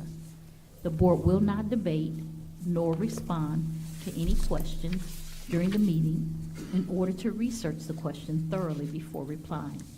The board will seriously consider the matter brought to its attention and respond appropriately.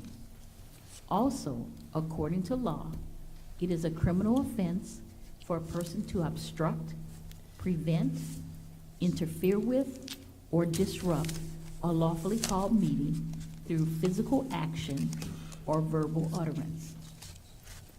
Citizens are requested to supplement any oral address to the board with a written summary of their presentation and any recommendations they may wish to suggest.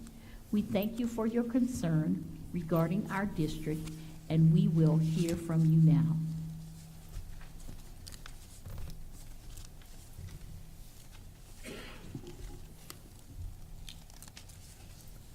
Our first speaker for tonight is Carol Cargill of 7922 Friars Court Lane, 77379, speaking on the issue of Ponderosa.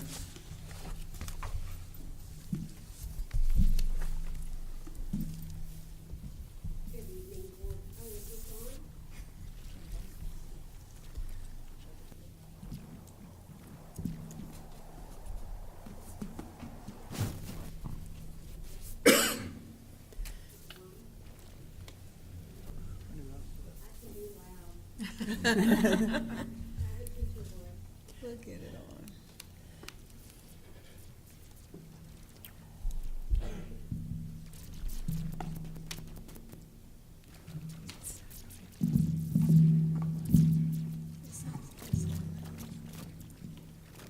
Thank you. Give us just a minute. We don't want you to use your teacher voice. Thank you.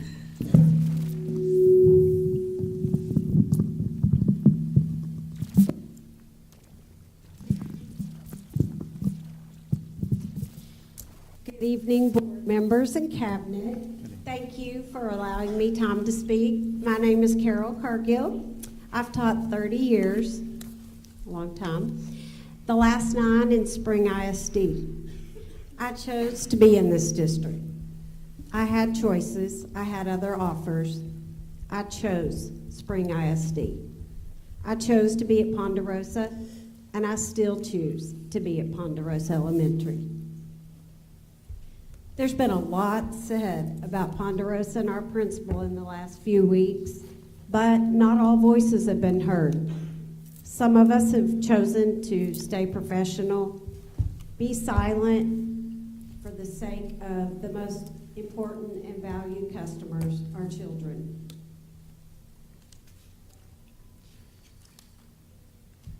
Our detractors want to define us by a single sentence, a few words spoken in a private conversation.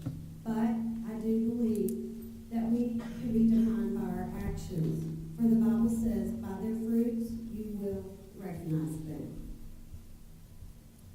What I want you to know about Ponderosa and Shanna Swearingen is that her every thought and consideration is towards what is best for children. Since coming to Ponderosa, Shanna has increased attendance rates, increased student achievement, taking Ponderosa from a Tier 3 to a Tier 1 school, and achieving 4 out of 6 state distinctions. I'm proud to be part of that.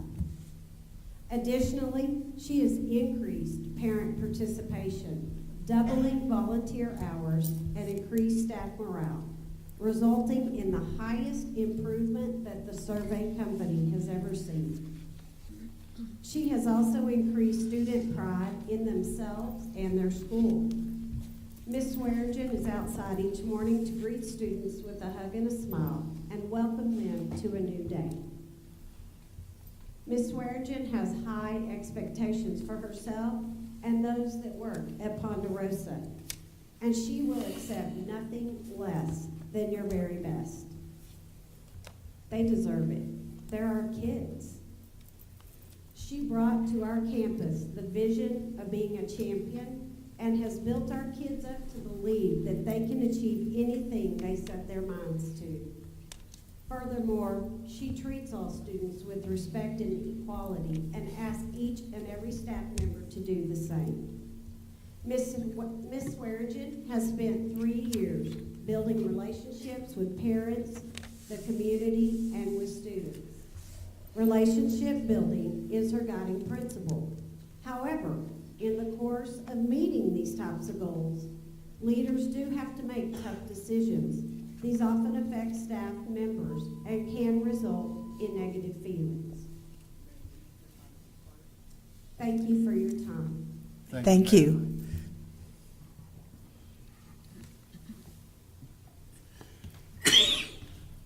Our second speaker of the evening is Princess Edwards of 1007 Cypress Station Drive, 77090, who will speak on the dance team.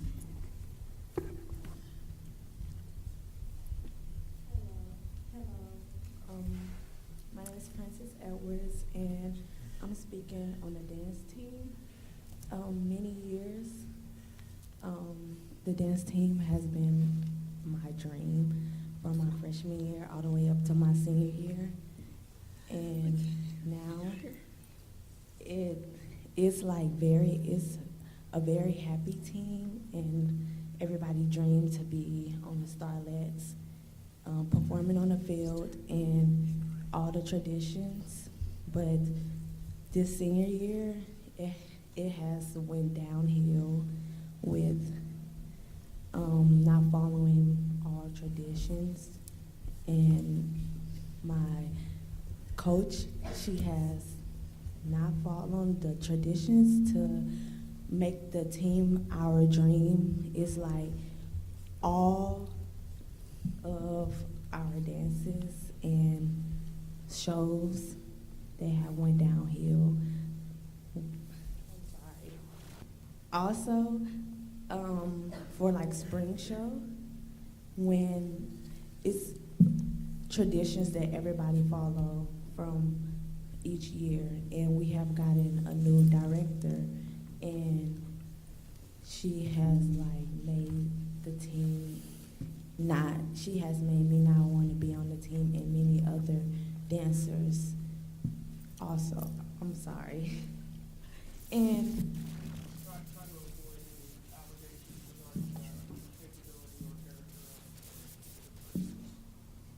I'm sorry. Okay.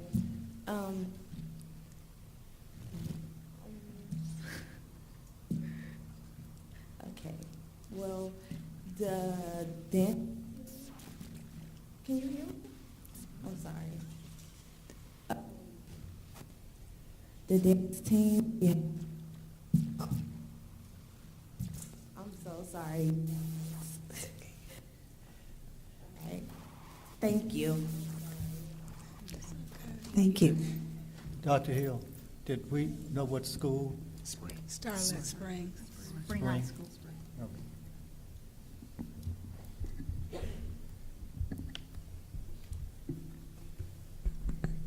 Our third speaker is Alyssa Chapman of 19933 Cypresswood Creek, 77373, to speak on the dance team directors.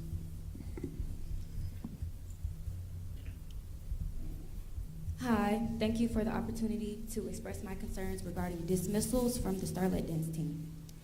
A few of our main concern is regarding the ineffective communication and manner members are being dismissed from the dance team at Spring High School. There is no consistency with the use of the demerit system. I have been a member of the Starlet Dance Team for 4 years. My teammates and I were not given proper notification of demerits. We were not given the opportunity to take corrective action. Also, did not receive the notification prior to being given a dismissal notice. My parents and I tried to bring attention to this subject in January. We had a meeting with the directors, principal, and the director of Performing and Visual Arts. Unfortunately, afterwards, I was still not given the opportunity to remain on the team. The current directors also agreed that the accuracy of notifying students and parents needed to be revised. Members did not receive a verbal nor a written notice dismissal. The assistant director sent these notices via email to the parents and dance team members, which had not been received. I feel that myself and other members would have been informed of the demerits accumulated. It could have been rectified. On another note, a lot of senior traditions were taken from the team. There has been unfairness and favoritism. The team went from 50 members years upon years to now only a team of 20 or less. We have had different directors since I've been on the team, so that's unfortunate. I feel as though the dance team doesn't have a strong support system. This is my last chance to be heard. I hope that you can make necessary changes for future members of the Starlet's dance team because much money is invested to what we all love to do, which is dance. Thank you for your time. Thank you. Thank you.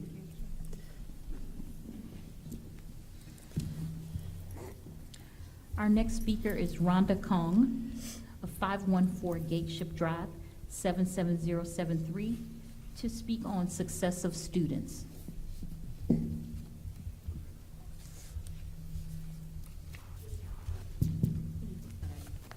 Good evening. My name is Rhonda Kong, and I'm currently a freshman at Early College. My experience so far has especially Fix the mic. Fix the We can't hear the please. mic. We can't hear. You may need to. All right. Sorry.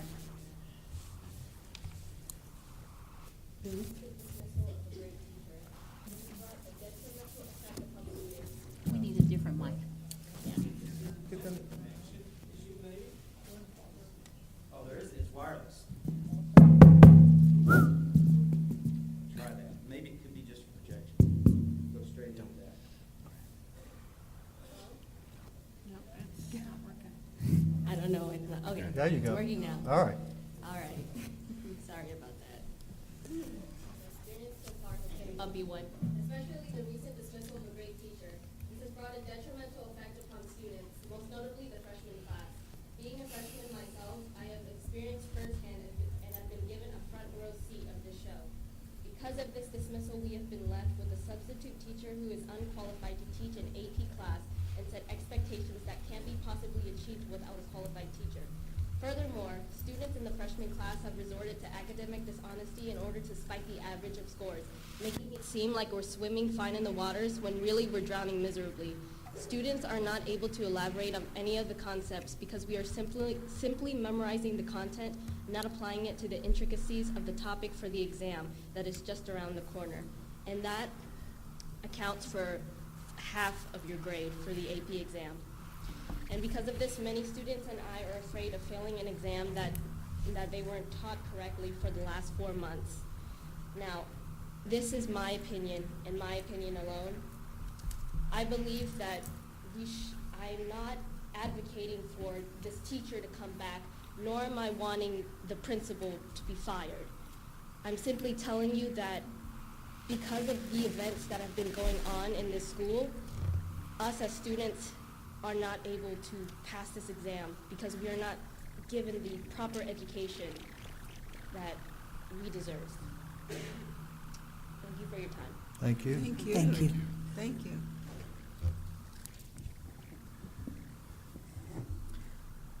The next speaker is Brad Neal of 25024 Thrushwood 77373 to speak on the board and the superintendent's conduct.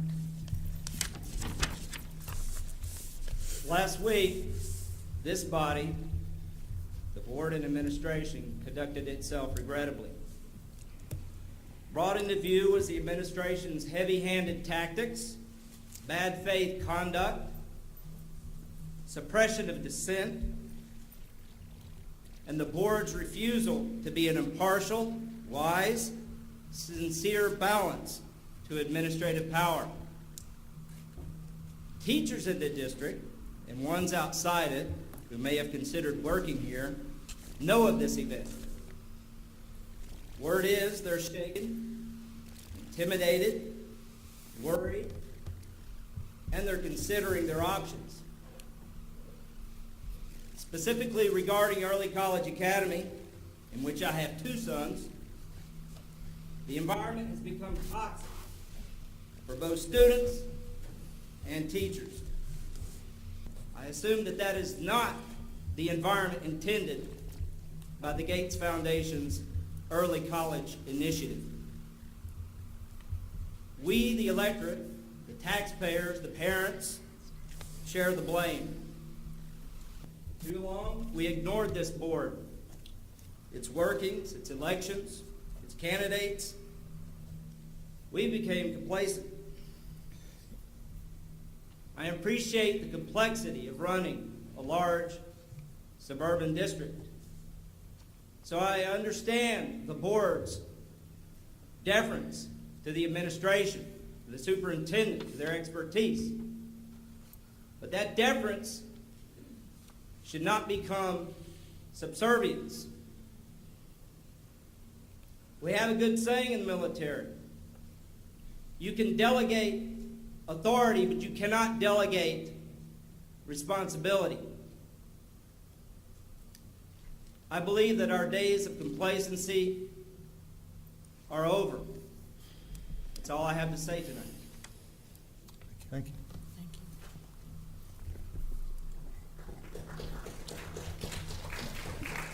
Our next speaker is Darielle Clayton, 17217 Hafer Road, 77090, to speak on teacher conduct.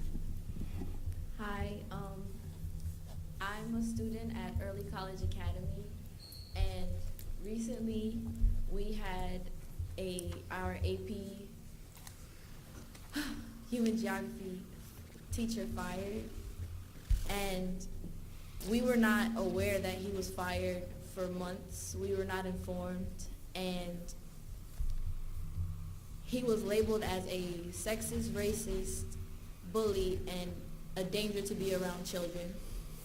However, students and parents were not notified, and when we would bring it up to administration and staff, it was hushed and we were not given any information. They just said they could not talk about it.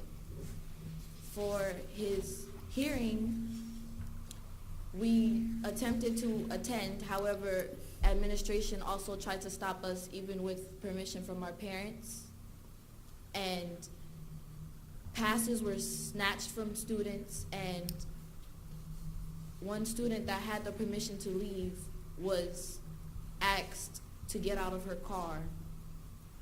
Now, I am not trying to overstep boundaries or anything. I just feel like, out of respect, that he should not be labeled this by just accusations and no proof. And over 200 students at our school volunteered to attend his hearing and support him, but we were stopped. Now, we're told that we have voices, but it's hard to believe if when we're trying to voice our beliefs, we're being silenced. Now, I just feel like his name should be cleared because he's been teaching not only as when he was in the military for 20 years, but also 23 years out of it. That's a total of 43 years. And I'm sure if those accusations were true, he wouldn't get past that long. And I don't think that we should taint a veteran's name over something that we don't have proof of. Thank you. Thank you. Thank you.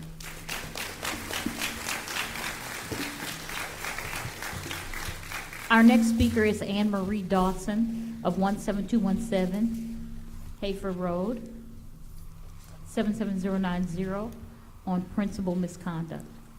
Yes, hi everyone. Thank you so much for having us here and for being here. My concern is this, the communication at Early College.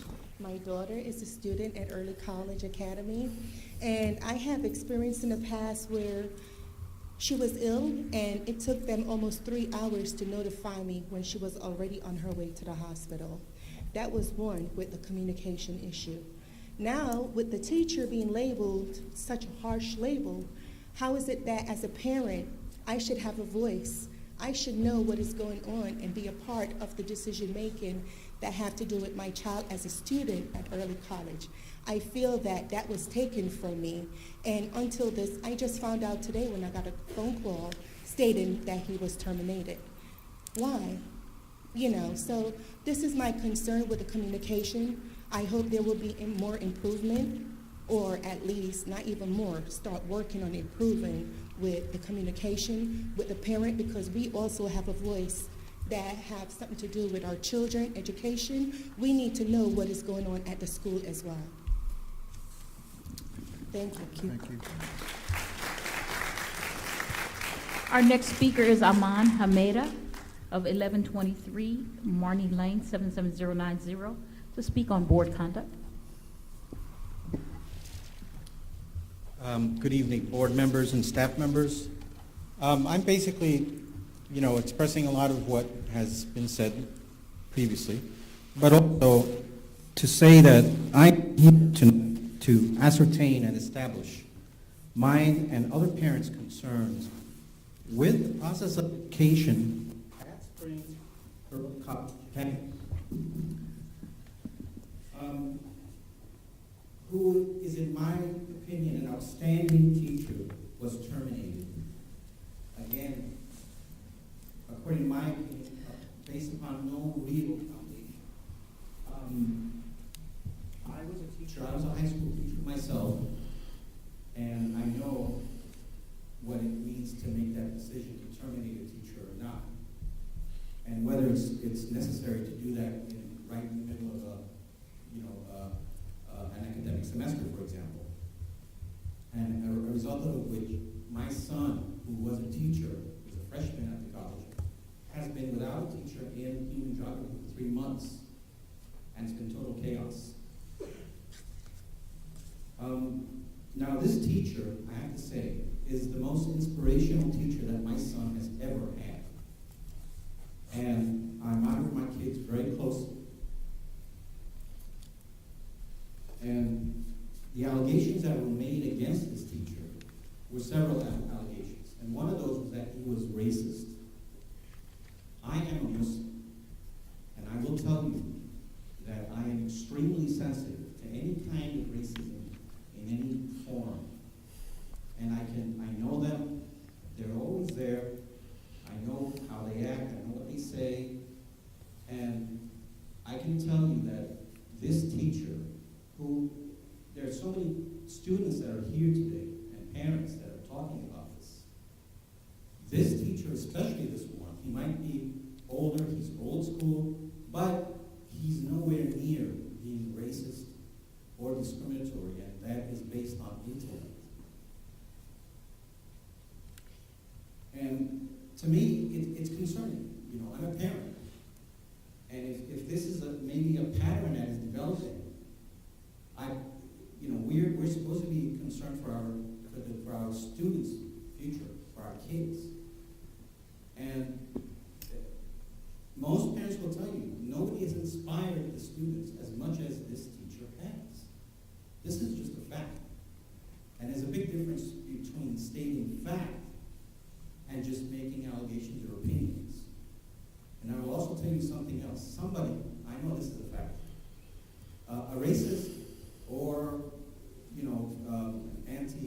discriminatory is always going to be like that. Thank you very much. Thank you, sir.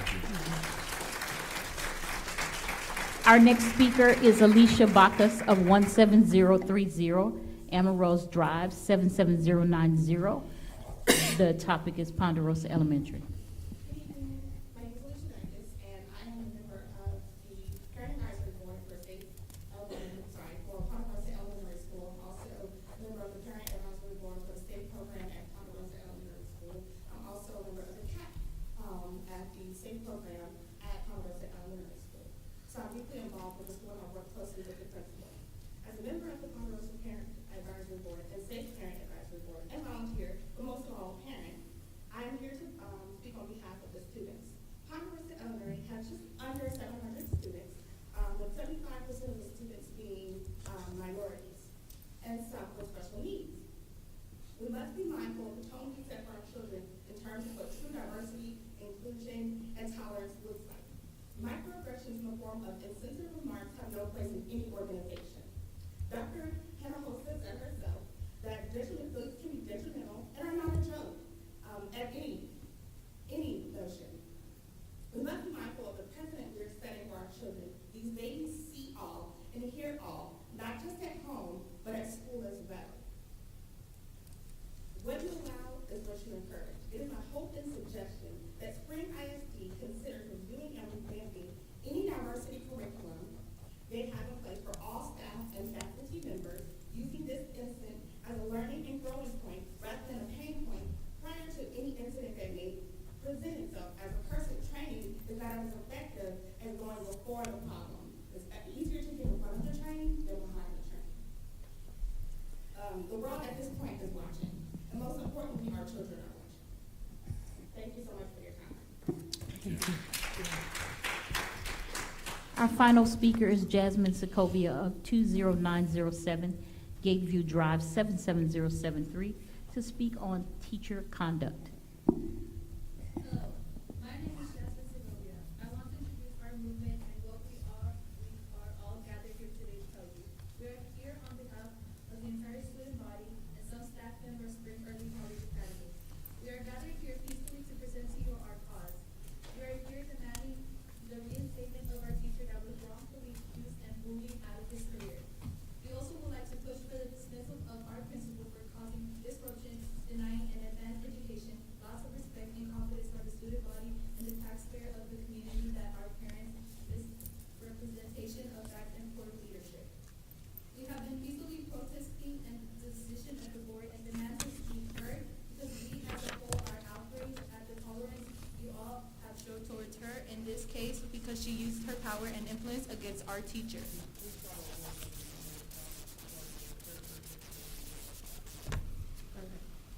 Our parents know what is best for us, and we think that our thoughts should not be silenced, as they were during the hearing. We have gathered petitions with over 200 signatures, and we have prepared speeches, and we have contacted the media in hopes that we will be heard and the justice will be served. Also, we have heard a lot of lies when it comes to certain things.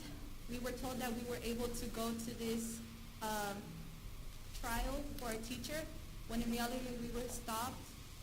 We were snatched out of our position. We were sent back to our classes, regardless of how many times our parents called and allowed us to go to this. Teachers were lied and sent emails that if they were to join the other side, they would not have their contracts renewed. We just hope you take this into consideration and have our petitions right here.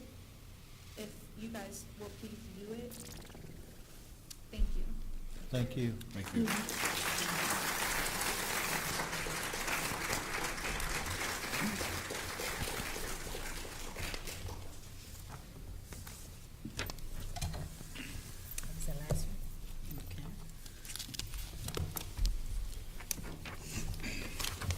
Thank you to all of our registered speakers. Thank you for coming out tonight.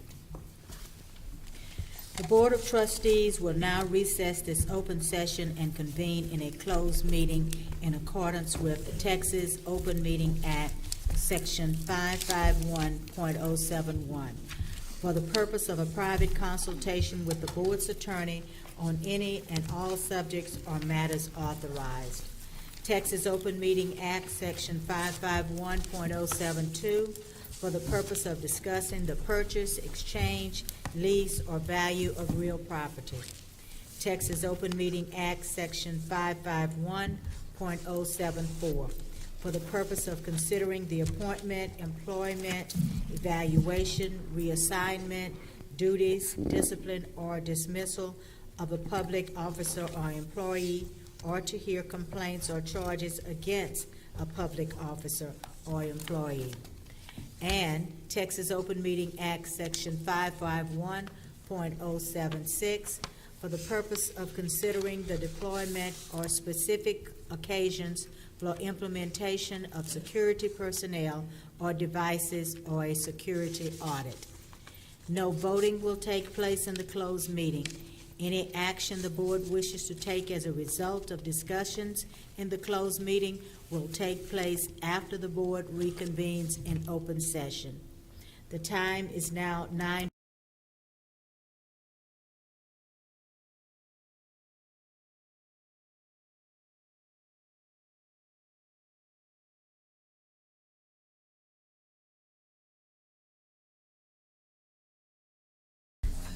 We will now reconvene and resume the regular meeting of the Board of Trustees.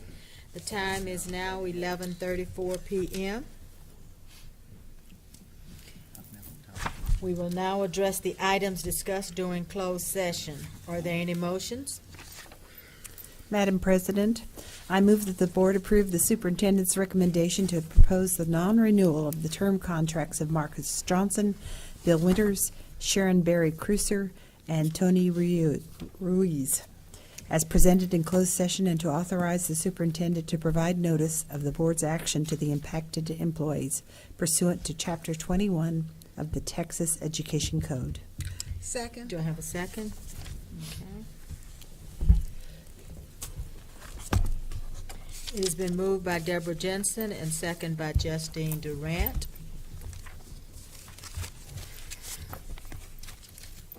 That we approve the superintendent's recommendations to propose the non-renewal of the term of contracts for Marcus Johnson, Bill Winters, Sharon Berry Cursor, and Tony Ruiz as presented in closed session, and to authorize the superintendent to provide the notice of the board's action to the impacted employees pursuant to Chapter 21 of the Texas Education Code. All those in favor? Raise your right hand. Opposed? Motion carries unanimously. Are there any other motions? I move that the board render a final order to terminate the contract of Kay Matheny and authorize the superintendent to notify the employee of the action taken by the board. Do I have a second? Second. It has been moved by Justine Durant and second by Chris Bell that the board render a final order to terminate the contract of Kay Matheny and authorize the superintendent to notify the employee of the action taken by the board. All those in favor, raise your right hand.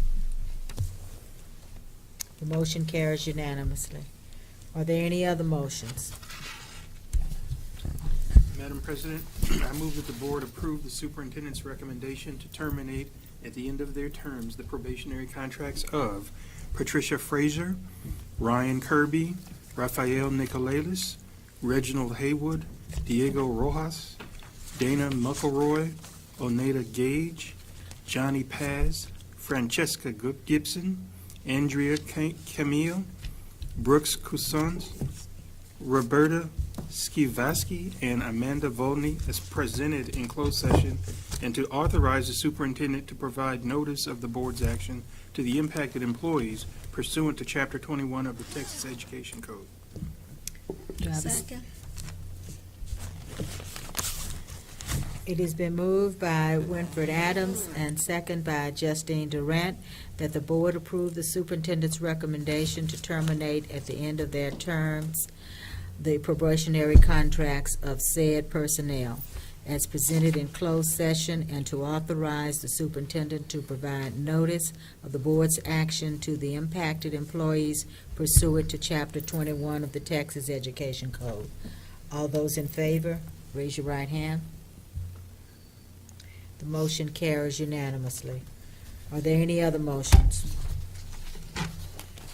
Madam President, I move the board approve the resignation and release agreement in the TEA matter styled L. Tume versus Spring ISD docket number 054 LH-3-2018, and further that the board rescind its prior action proposing the termination of Ms. L. Tume's contract as discussed in closed session. Second.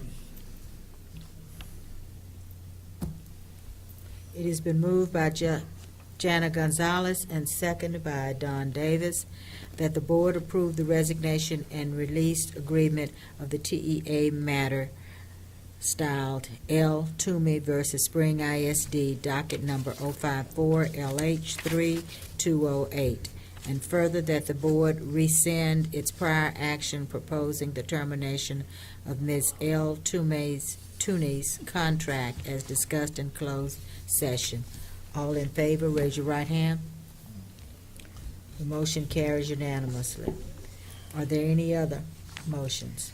I move that the board approve the superintendent's recommendation to renew for a one-year period the probationary contracts of the employees identified in the superintendent's recommendation as presented in closed session. Second.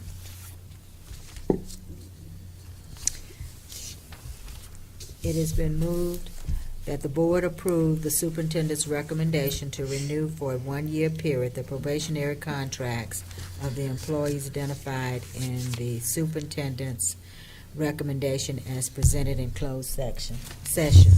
All in favor, raise your right hand. Motion carries unanimously. Are there any other motions? I move that the board approve the superintendent's recommendation to renew for a one-year period the term contracts of the employees identified in the superintendent's recommendation as presented in closed session. Do you have a second? Second.